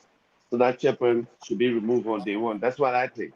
And they should remove his checkpoint and give the traffic to people. There's no need to have a traffic to that place where you have to cycle around here and pro-temperate. And they have their own enclave that they're sitting there. So when it comes to Musa Day, I think Musa should be put on hold. Should be put on hold. Folks, the number is out there, 682. Let's hear from you. Delibera, I think you made your position clear already. Should it... I can make it more clearer. It's not quite clear yet, because I still see these two gentlemen or three gentlemen continue to argue feebly, which is not quite going to move in a needle, but they continue to argue. So let me make it very clear. And I'm glad perhaps they might be able to understand that. Mr. So, look, I'm enjoying myself, to be honest with you. Oh my God. You cannot come to this public gathering and try to pass information based on emotion. It's not emotional. Mr. Jones, but you're wrong. Are you feeling that you were talking? I do that. So, tonight, Liver and the CEO is amazing tonight. Terry, you see nothing here. I believe in protecting civil liberties. Yeah. I want to hear from him. I want to hear. It would be an interesting confirmation. Let me say this. On many occasions, I don't agree with you, Mr. So, because your views are very, very, very restrictive, conservative view. And I'm not in favor of those type of stuff. However, you seem to be seeing the light because you've been around the liberal for quite a while. So you see the light, which is acceptable. That's fine. Look, let me just say this. Whether you go up or you come down, you got to follow the Constitution. You can't say the time is untimely. Who gave that permission to say it's untimely? Where in the book you will say it's untimely? None. If the people are saying it in a real liberal English now, if the men go for confirmation and dollars, they don't come out say, so thing happened, what was your position? You can't answer it. Darling just say, because you're not able to answer my question, my vote is no. And you go accept. And if he has more vote, he goes. If he has less vote, he stays. What do you mean? It's the fear you guys have. And this is, it's unacceptable. I was going to use the other language, but I'm speaking about LPR. You can say anything. So no, I can't do that. I'm very much, but of course, on the Southern liberal, I would like to use those words, but I'm not going to use it here tonight. I will temper my conversation with you guys. Let me just say this. You guys scared. Oh, that's the right word. You're scared because you ain't got a vote to blacking, and the only thing you want to use is to use the Liberian people to blacking. So yes, let me tell you the secret. The other people that the Liberian people have already rejected, you are the mercy of their goodwill. If they decided to put their thumb on you, you're done. You got nothing because they got nothing to lose. They're not coming back. So, your position so weak. You're so scared. Your position so weak. And we got the other man laying down over there, no light. He talking about they not time. What time is it, like, bro? Right now, that time. Why you that time?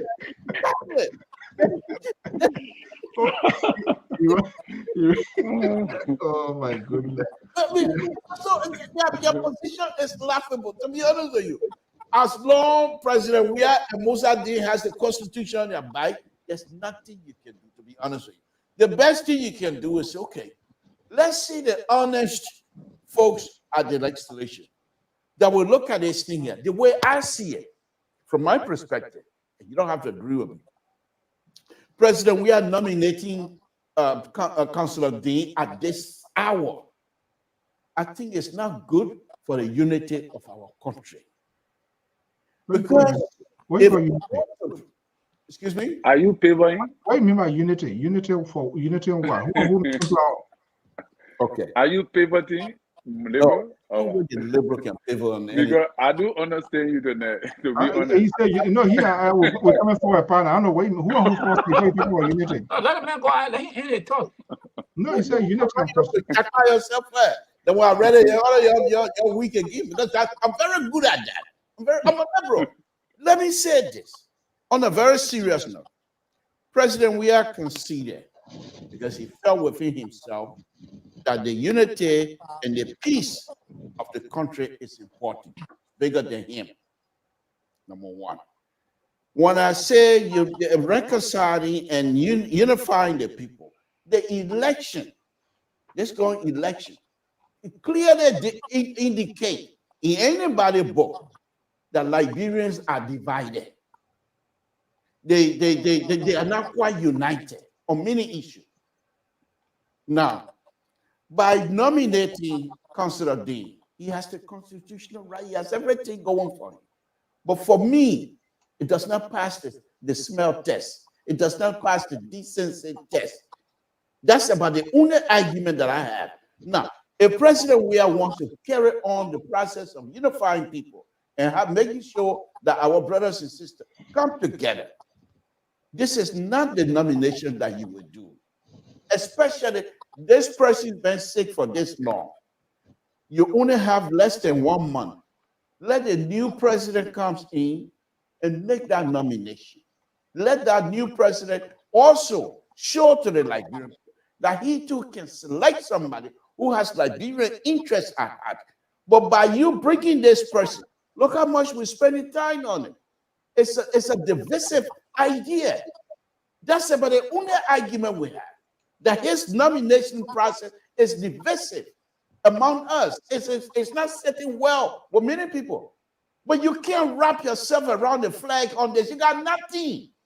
You got nothing in terms of constitution and even the law. I was just reading some of the jurisprudence in Liberia, and it states clearly that if But who acting about the law? Stop right, the liberal is on the floor. If Mossadegh has committed any crime, or if Mossadegh, if the Senate feel that Mossadegh is not quite up to the bar, they will bring it up. That's what the confirmation is about. You're bringing people who are against Mossadegh, they come and state their reason why they will be against Mossadegh. You bring people who are for Mossadegh, they come and state their reason why they are for Mossadegh. And you make those judgments based on the information at hand. You can't come here and argue untimely. So, something too, you just in multiple places here tonight because you on the same one side you want to appease Musa, on the other side you want to take into factions of the Constitution. It's unacceptable. That's a hypocrisy. Because you're wearing your cowboy uniform in Texas as a sheriff, you're gonna tell me it's unacceptable what I say? What I say is unacceptable. What I say, what comes out of my mind, my mouth, individual. liberty in your because you're wearing a sheriff uniform. You're going to try to somehow abuse my liberty here tonight on this platform. Is that what you're trying to suggest, Mr. Snow? He just disagreed with you. Unacceptable. These are people who are getting their feelings when you try to. I get a clear-cut position. Unlike you, in your own words, you have demonstrated exactly who you are: unbalanced, unstable, unreliable. I mean, everything about that's just what you're doing. You want to be this all person. of that, but you miss one point. However, with all of the characteristics that you try to impose on me, I'm always right when it comes to political. No, you're not. No, you're not right. Something too. I just beat you. You 1% they say I'm not right. No, you're not right. Majority is not always right. Something too. But we beat you. I accept it, but I just say majority is not always right. But let me say this: what I see you doing here, don't get our listener confused. Don't worry about the listener. The listener, I'm not here for because what we are seeing. I'm not here for friendship. I'm not here for anything but to be truthful. What we are seeing here. 1 second, I'll be with you guys. What we are seeing here, we are throwing that issue up. We're not talking about personal constitutional rights. We are saying, for me, I'm saying that my stewardship had caused me to raise eyebrow of he going to the Supreme Court. His stewardship as Minister of Justice has raised eyebrow of him, me saying he going to the Supreme Court. And you spoke about him being confirmed by the Senate.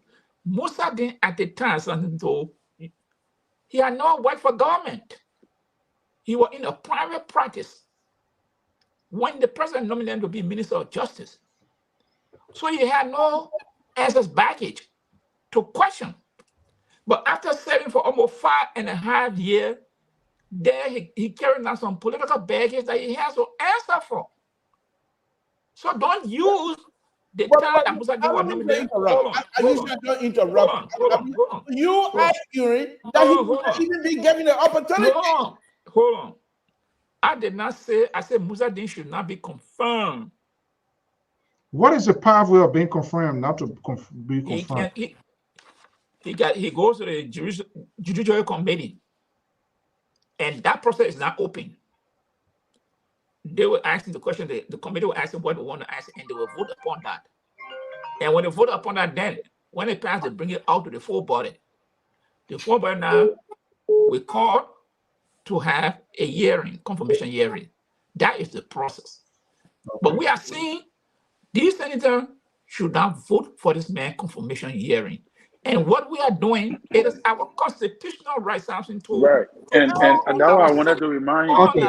Hold on 1 second. 2 of our something. Hold on. Don't interrupt people. Clan Chief, please hold on. You think that total quarter conversation we're having here? Why you wear your Clan Chief? You're telling me I'm from Texas. Guys, please hold on 1 second. Let our judge finish with a point. Then okay, yeah. So starting to hold this on is what we are seeing. Musa Din has to account for his stewardship as Minister of Justice. When he was not in government, he had no baggage to carry. So what he told the senator, his view at the time was different than serving 5.5 years as Minister of Justice. There were a series of cases that went on in that past that his minister oversaw. And we have reservation. So the only thing we can do is to call on senators, the people who have the constitutional power to confirm these people that were impose our power in them, is to call them to say, look, this man should not be confirmed. He can come to your hearing, but he should not be confirmed. Okay, now we get that is also our right. That is our constitutional right. Right. But so something told don't come here. Oh, Musa Din, yeah, it was not about no. We question. Hey, all right. Let me go to Male June, Male and Koto Jalabalayan on the line from I don't know whether Male is by, but I believe Koto is still in the Male is back. Guys, good evening. Yep. How are you, sir? Good to have you. Are you still in Liberia or are you back here with us now? Well, I just landed in JFK and decided to take a break and check the phone and see what was going on. JFK. Oh boy. You see the man, the voice is clear. Liberia, your voice can get So, out. so you're not even in I was cabinet yet. moving You to calling the us. because it's like some things are going the wrong direction. Jaha Open will go in the wrong direction. Here we go. Oh boy.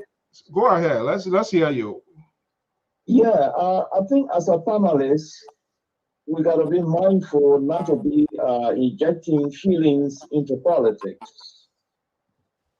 Because the moment we start to inject feeling into politics, then we will start to legitimize subjectivity, and which will be very dangerous for our analysis. I agree with our judge.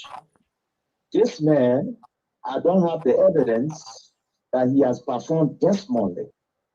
As an analyst, I don't have that fact. But public opinion do suggest that.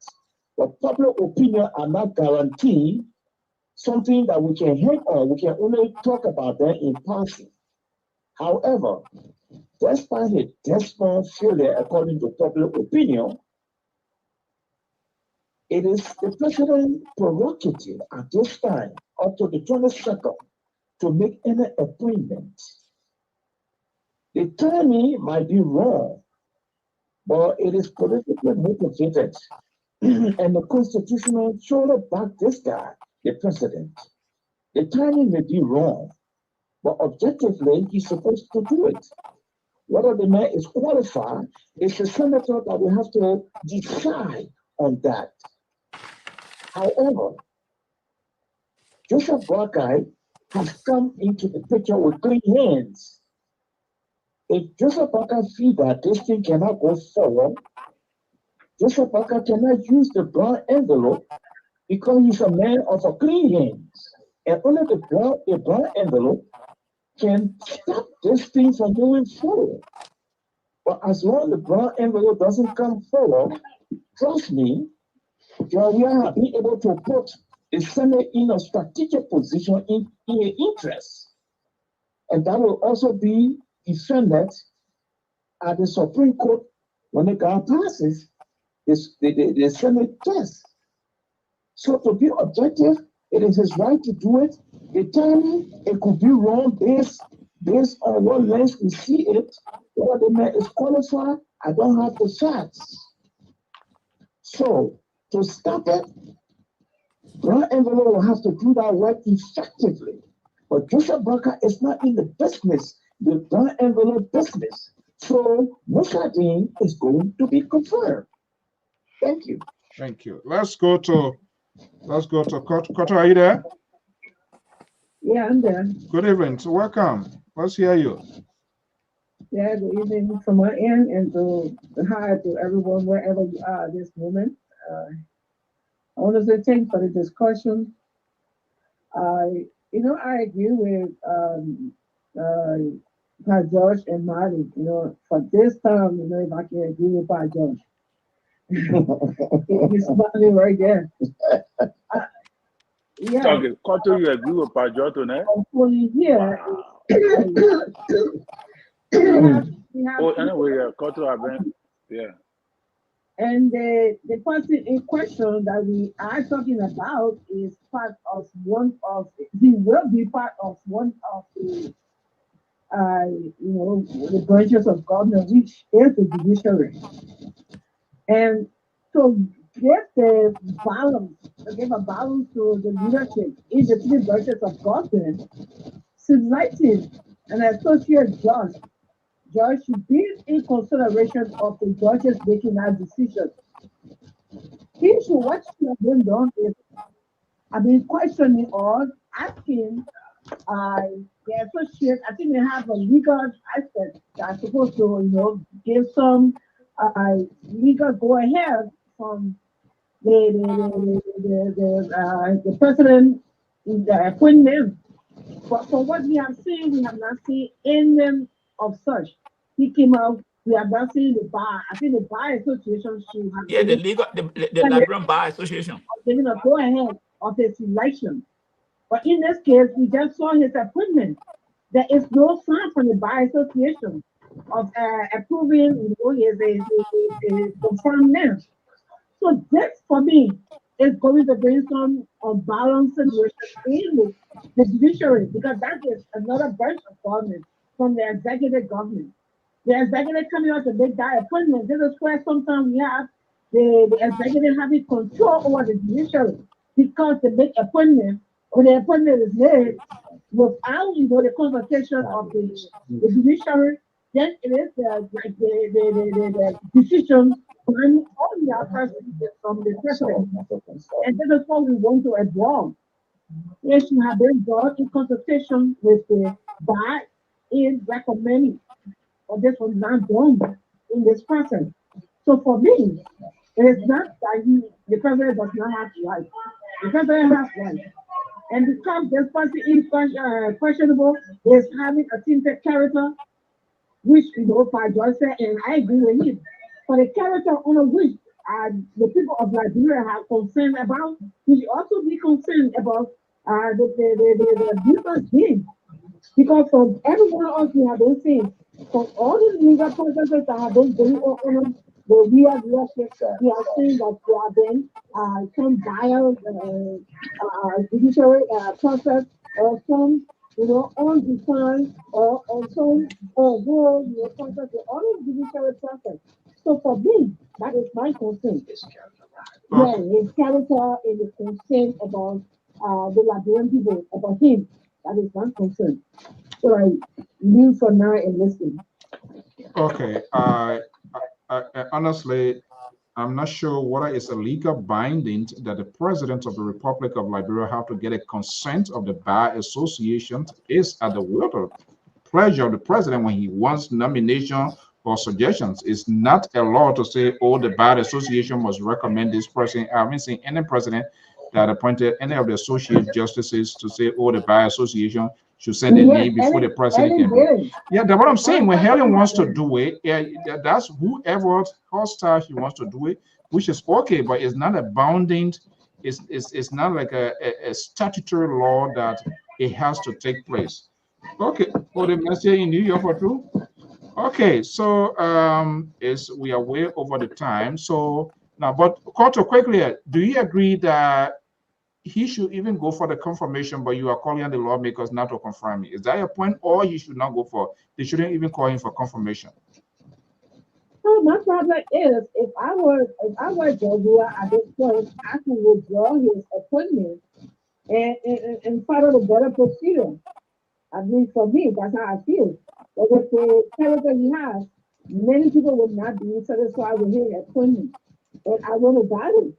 That the Senate will even let him pass with all the concerns concerning Mr. Green.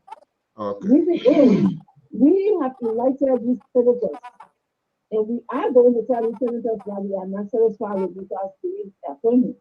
And I think they are going to listen to us. Exactly. And that's why you can do. This is why people can petition their lawmakers, because of XY reason, way ahead of the confirmation. We know you are on a judiciary committee, you are on this committee, you are on this committee, we do not want this guy XYZ. They will receive it and they call him and go. So Jones, before we let you go, we almost about to wrap up here. Yeah, I mean, that's why you see the huge crowd. The huge crowd right now concerning his appointment. If there wasn't any crowd from the Liberian people, you will see it going even on a hold. But because the Liberian people are concerned, that's why the legislature put it on a hold. Okay. So Jones. Yeah. Do you, if it were left for you, will you give him the opportunity to ask all of these sticker questions, or you do not even want him to attend the confirmation? They shouldn't even call him for confirmation and put it on hold. Yeah. Yeah, but let us not forget one thing here. Georgia did surrender the presidency to Joseph Boakai on the silver platter. Georgia did it for a purpose. Georgia is going to dig massive political call for the incoming president. And to be frank with you, there will be time. As long as the other coming up, some of the other reports, trust me, they might be challenged and they might end up in the Supreme Court. And it will be in George Ross's favor if he constitute that bench to defend him.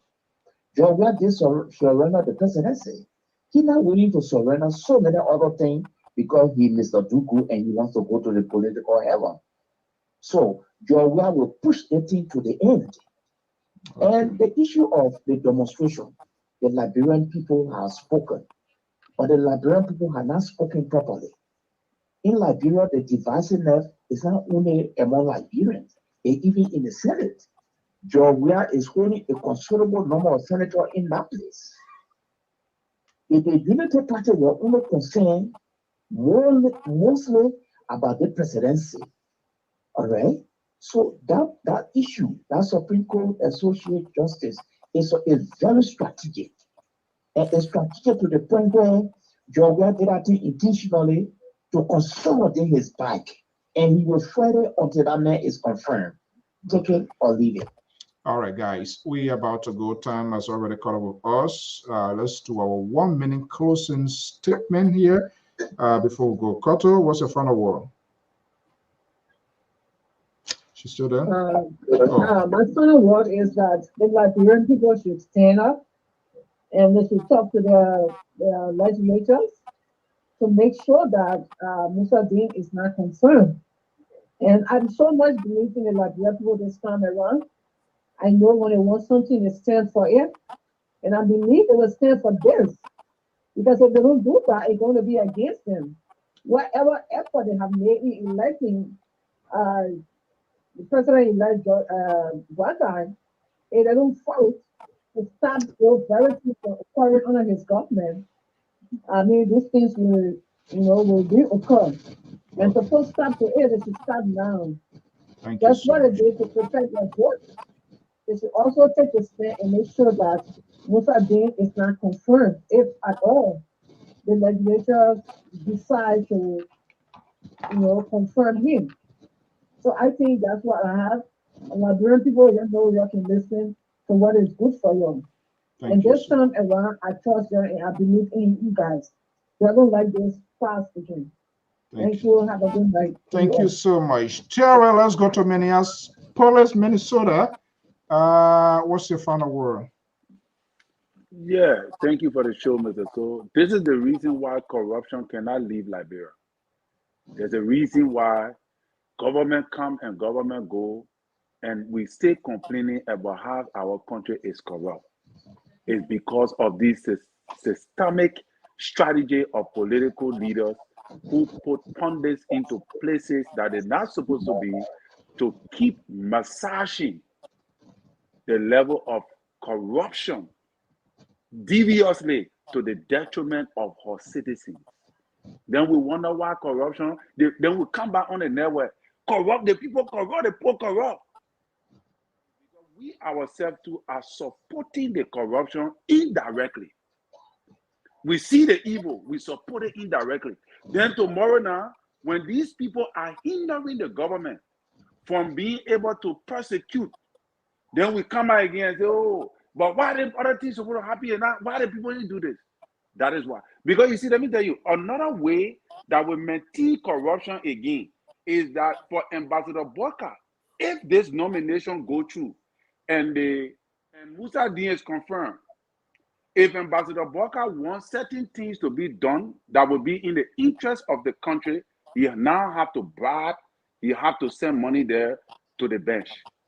Then people will say, oh, the people receive brown envelope, they did it.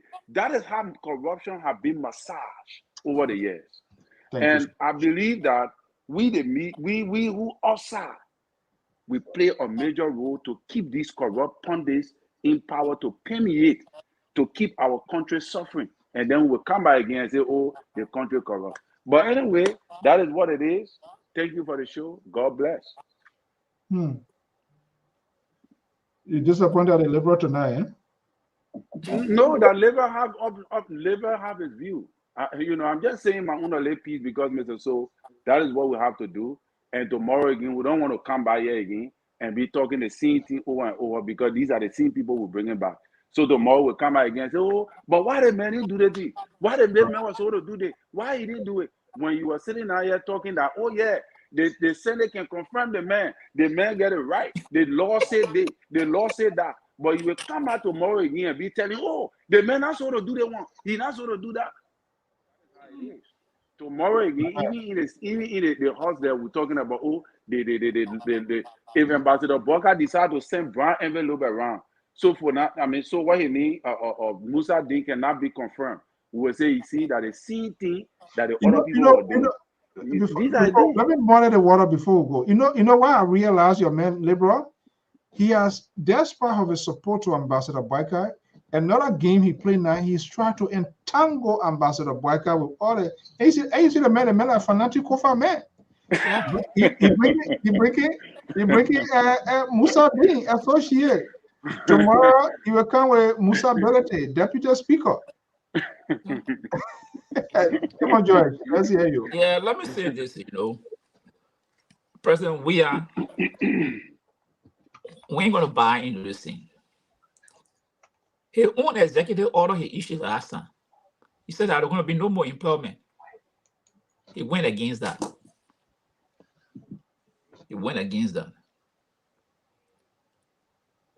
Musa Din, for me, his lifetime as the Minister of Justice has raises many eyebrows about the way he go about administering justice.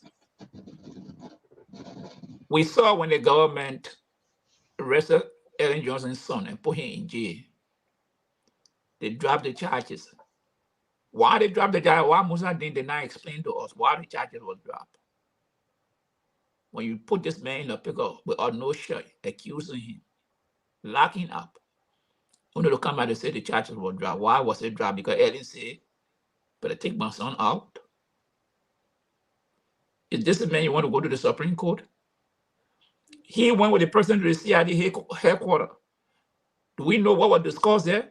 They can't tell you that one. Don't even go there. I just determined. They don't want to know it between themselves. They will never tell you once you go to that place that we are saying now open your mouth. When you open your mouth at the end of it. Mr. I just see something they know. Now, one of my arguments I'm making, if Musa didn't go to that bench, you have 4 associate justices that we have appointed. Right. 4. Like Brimpo, you open your ear. 4. So if you can't vote 3-2, the day go for them. You can't do nothing there. So these are some of the things we're raising. 4 persons will be on the court that George has appointed. So when a case go there, we talk about investigating corruption and this and that. Those other than 5, 3 can determine that the case got no merit, throw it out. And that will be the end of it. So we have to look at some of the issues that we are raising. Because these people have lost an election, they want to pack places at the Supreme Court. They want to take control of the speakership. They want to maintain the president pro tem. The Unity Party and the Liberal got to fight back these things here. It will be difficult when these people are in a position for Joseph Boakai agenda to go through. You want to take back your country? No, I'm not using the word take back the country. Country for everybody. I don't go for the first. Yeah. So when he died to you, Pajo. Yeah, no. I don't go for the first. I pray for everybody. Always saying, some of the illegal issues, corrupt issues that have been going on in the country. That's what some of us are fighting for. But some of us don't come here. One moment we'll say, oh, this is wrong. When we like it. When we don't like it, then that time we'll say it's wrong. When we like it, we'll say it's right. Don't start speaking parable here. This is not a society, bougie. It's not a society. Because the liberal come here and call his name. He's here. Call his name. When we question some of his friends' character, and the question I always say, if I'm lying, and Butterfly just say, look, you lying. But it's not lying, but because this person is your friend, and you say, oh, because I'm my friend now, so therefore, even with all what he had done, legally or illegally, He's right. So therefore, just put him there because I'm a friend. And we Okay. will not sit down on this platform to let it fly in front of us. Because All right. we are here to make sure But Liberia take a different trend. We cannot continue to do the same thing over and over and expect different results. That's okay. what Anson said. And again, I just want to say to the people of Bon County, especially to those that will have in your prayers. I think tomorrow, Dr. Toto will be having a Zoom meeting. A meeting? Yeah, a Zoom meeting tomorrow. So Is and I that want one to with the, is that a citizen with the citizen? yeah, the organization, but I will contact Dr. Toto tomorrow. But I think the fundraiser, I think it will be publicized, the number, everything will be there, and maybe that the public will be informed about that. But I think this meeting tomorrow just to come up with strategy how to arrange things. And I just want to say to all the people who have been helping the people of Bon County and that of Toronto. And listen to the representative Mama British, he named a couple of people. I want to say thank you to all those people. This is another area that we cannot wrap our hand around. Because as I heard from the doctor today, she said they are already informed some people that 8 more persons will not make it. This is crazy. I mean, just imagine they're telling you that your son or daughter or relative will not make it. Wow. I mean, just imagine. Almost like a 3rd-degree burn and stuff like that. She's almost 5th degree. It's just crazy. I listened to the portion of the interview, the way that woman described the burn. I mean, some of those people, I don't know how to recover. But I just want to say to people, all those that are helping. Don't go. The liberal just send me a text. He wants to respond to you. So, no way you can respond to them. Thank you. But let me say this. All the things I heard, I have not heard the vice president name. Joel Howard Taylor. I have not heard her name.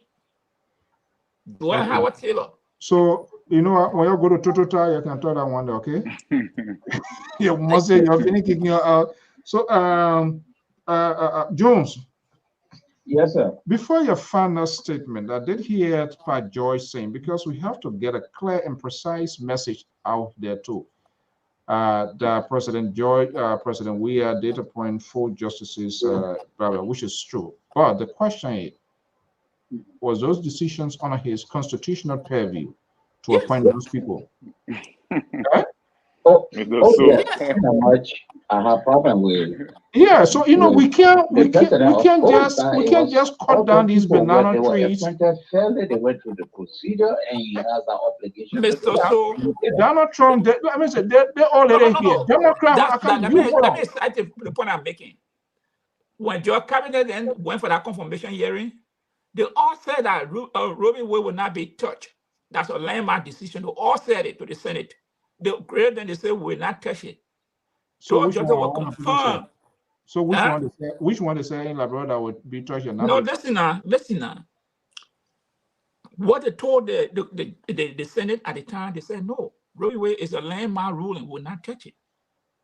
So the senators voted them to confirm them. When they got there, the case went there. Today there's no more Roe v. Wade.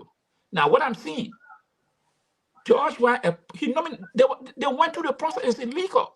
But what I'm saying, when they come to judgment, they also on allegiance to George Weah, and that will be his government. Okay, all right. Well, that's my point. That's a work of politician. Yeah, I think the comparison, the comparison George is making there, he had to lead that comparison. In our country, the people are not preaching politics to develop that country. The people are about themselves. So we can make the comparison. But this is the caveat I wanted to bring in here. Yeah, I'll go ahead quickly before we go. Yes. The president-elect who coming to be president the 22nd, he has a choice to make here. And the choice here is that I think Terry went into that direction. That we try to fight against corruption. He's right. But Joseph Barker has a choice to make here. The choice he has to make here is this. He either decide to let him reform touchdown running by supporting the banana envelope, or fight the banana envelope and not allow any of his reform to go anywhere. in the first place. Walker should know that they both surrender the presidency not for free. He's not just going like that. If he manages to capture the House and the Senate, now the Supreme Court, this will help to paralyze the president-elect. All his program, they will paralyze it and will make it unpopular, and it will be very devastating. That's a fact. Okay. Thank you so much. The liberal. Yeah, Mr. So. All I can say here with me arguing, I'm just arguing on fights. I'm on the side of the Constitution. However, in closing, I will ask the Liberian Senate to reject the confirmation process of Musa Dean on the ground that Musa Dean has not demonstrated in the last 6 years that yes, indeed, his actions are in favor of the country or the Liberian people. But that decision is solely with the constitutional body, legislature, they will decide that I am not here to say that it's untimely and what have you. So, Mr. So, it's been a wonderful, wonderful evening. Way out of time. Good night and bye-bye. Mr. So, what will do with it, man? No bad bush for a child. The man from Total, you will get along. It seems that Labor choose to play the devil advocate. I really, this guy. I don't know. So you cave into Terry? All the argument you are making, you cave into Terry? No, not me. That's what he did. Labor didn't cave into me. He doubles down. Labor were playing the devil advocate tonight. No, but he knows I will not buy down to that thing. I told him, what kind of decision making? I will not say that the problem even currently. Labor wanted to make a discussion. However, this sort of Tabata Amos Joy is talking here because the president appoints 4 associate justices. So blah blah blah blah. Look, give me a break. The president was exercising his constitutional right under his purview. However, what I want to see, what I want to see, Terry, you see, that one made me different from you guys. You see, for you people, you get a side, you're pick, the liberal. He goes so when they push in, then he can't decide to seek refuge. I'm not like one of you guys. I really want to see those questions being asked to give Musa Dean. You see what Senator Prince Johnson did today? Today the conference and those questions, the question he had for him, he brought by that question into picture. And I think he wants Musa Dean to answer this question. And I think this is how we can make informed decision. Let's understand, let's make it to, we want to know how all of these things that happens on his watch.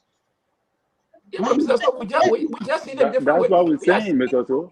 So we are seeing that. Yeah, but what I'm saying, I want them to call for that confirmation, and based on what he want to say, then they can be able to make an informed decision. Yeah, but the medical, well, if you guys want to relitigate this, I'm going to have to excuse myself. Yeah, go. Bye-bye. The ghost is waiting for you. Tomorrow Saturday. Already finished slaughtering it. We know. Yeah, it got intestine balling now. On the day of judgment day, you're and the ghost will have some stuff. Okay, I don't know, man. It's so I don't know that what was some what call it? Man, you to the hell of a man.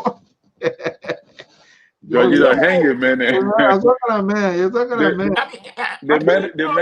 The man. I'm gonna be very careful because I see a lot of distractions coming into there, and then everything will just be that kind of because. Look, and I was talking to someone today. 1,600 high-profile directors, assistant ministers, commissioners, they were never appointed in government. 2016. Top position. Wow. I'm telling you. So 2000. I'm yeah. talking about deputy managing director, assistant minister, commissioner, this and that. I mean, I'm not talking about the Flagaye people. Those were the positions that this guy he didn't touch. I don't know why. What? I say I just don't know why it went that way. You know why, Mr. So you know what happened? Wow. First thing, they never had it. Kerry Chung, the minister, it's just unbelievable. I don't know why. But there are two reasons. One, they didn't have the people. Two, they wanted money for the position. So since no position will not occupy Mr. So, the money. But there's no time we're coming to go. So how they ran the government, Mr. So how they ran the government? No, a lot of the vacuum, but that's why you see. The harmonization. This is where that harmonization was a complete fraud, because the purpose, the main objective, other countries did those harmonizations, and part of that was to downsize government based on Terry, the same job Terry doing, Amos George is doing it, Alfonso is doing it, just similar, but they just give them different nomenclature and all of that. That's why the Rwanda and all of these other countries that succeeded with their harmonization, they look at it and say, no, it doesn't make sense. All of these things, they are similar, they're doing the same way. But they did their own harmonizations in a different form, in a different way from any other harmonization on planet Earth, and still it didn't just produce the result. For you to have over 2,000 high-profile ministers, commissioners, and all of that were still occupied, and you have people within your very own party that never had jobs, some of them were qualified. Then where the money, what the budget for the ministries are going? Well, the money that what the guy was using. Wow. And they never even have good if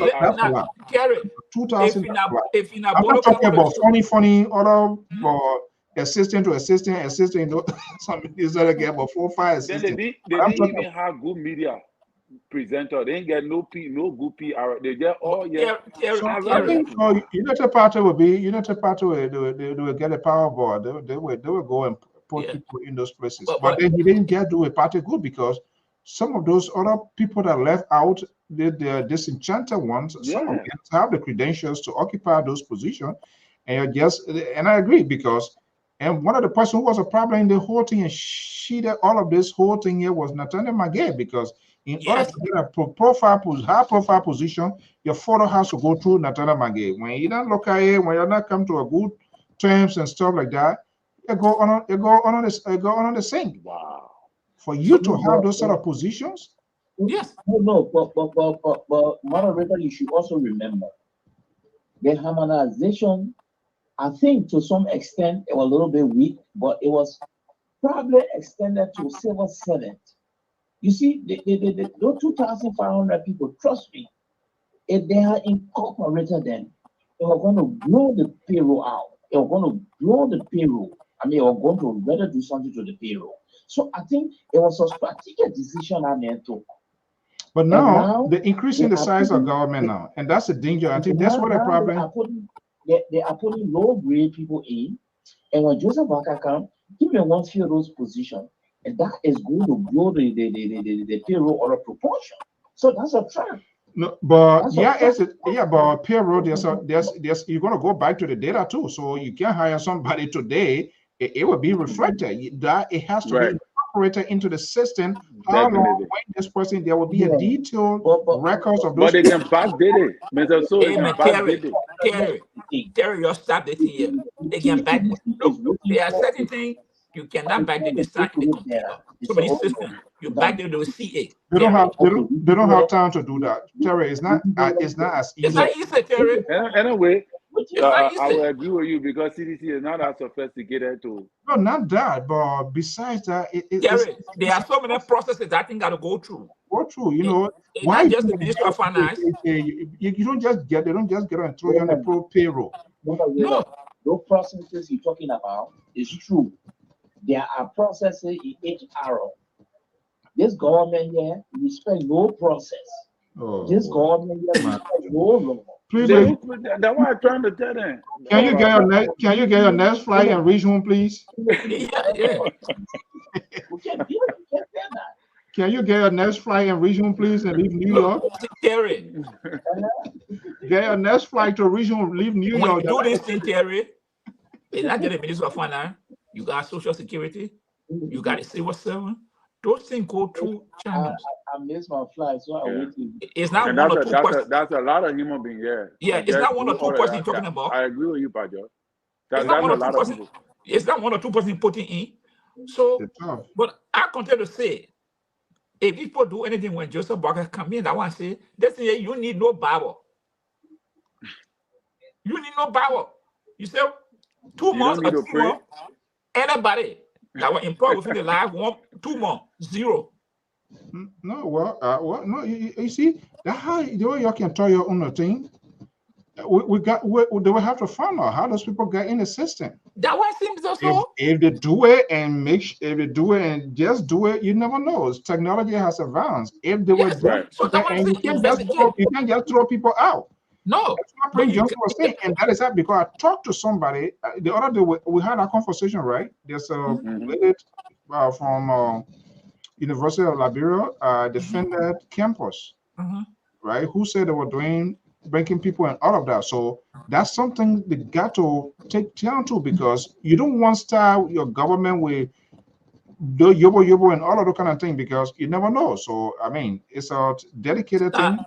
According to Samuel 12, that's why the loading offer. Samuel 12, that's why the loading offer. That's what they plan to do to give the incoming government a whole lot of headache. That's Samuel 12 and all strategies.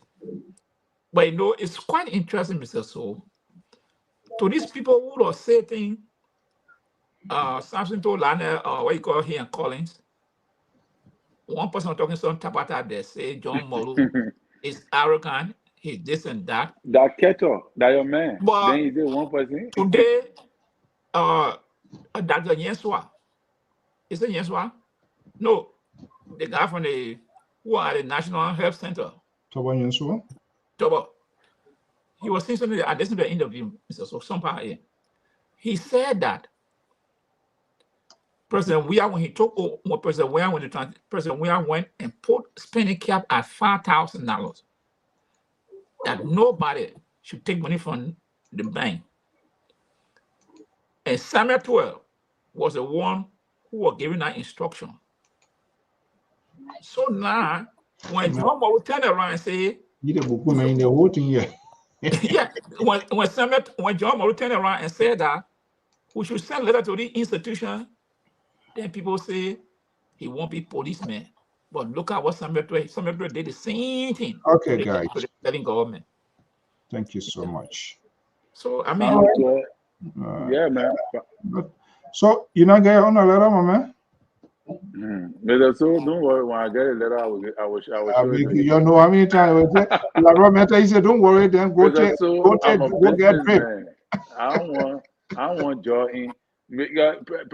Ambassador Buck, I ain't got money to pay me, man. No, but you'll be a religious advisor. I don't want to go steal. Yeah, that my the work Nimla was doing, you can be the religious advisor. Nimla, religious advisor to the president. I'm going like bro, somebody go put B, make my full B. I ain't want to. You can stay here and fast and pray. Terry, let me tell you something. I'm just kidding. You're good. But, you know, you're too scared. But you're not scared. The everything also want to do, they want to know that country. You left me when the bro went to. You left me when the bro went to. When they found out he sat down there, nobody saw you in Moria. You were talking about somebody here. But that's what you're talking about. Yeah, man, why we know how he came back.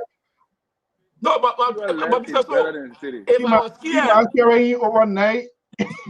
Listen, Terry. He came by. Terry, if I was scared, I would have left Morovia. I would have left Morovia if I was scared.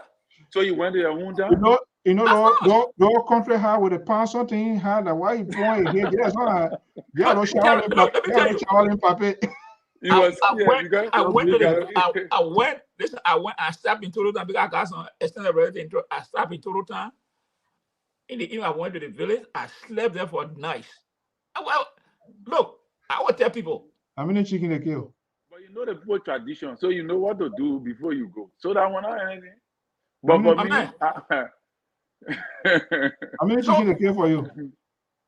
No, didn't kill no chicken. My man and my partner live who get chicken for me now. Ah, all right. My man but you and my come for partner America, live. they put in chicken for you, Pajo. You want to tell me you? No. The So, country chicken, they kill it for you. so no, there's someone. No, so they gave me chicken. They give me chicken to bring.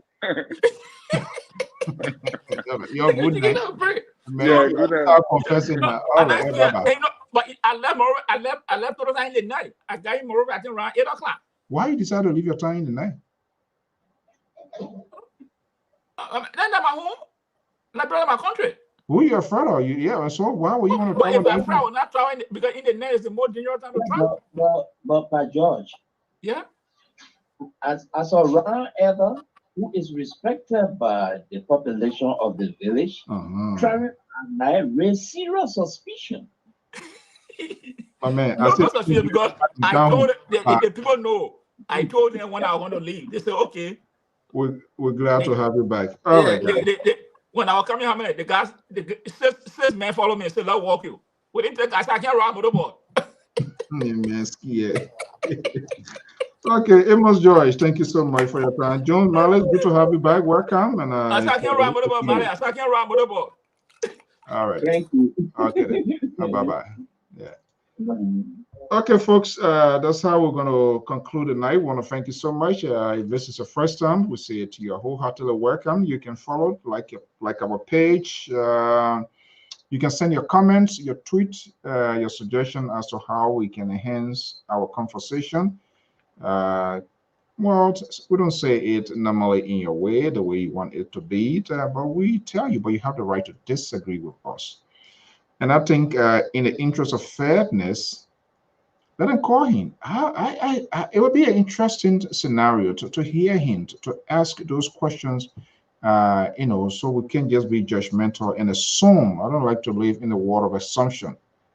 Let them call him. Let he tell us what was his role. If those cases, some of those things we are talking about, if they were concluded, he will tell us. And then ultimately they can decide. But to say, well, the idea people say it's not a timely faction, I don't believe in that. He is the president, he's still the sitting president.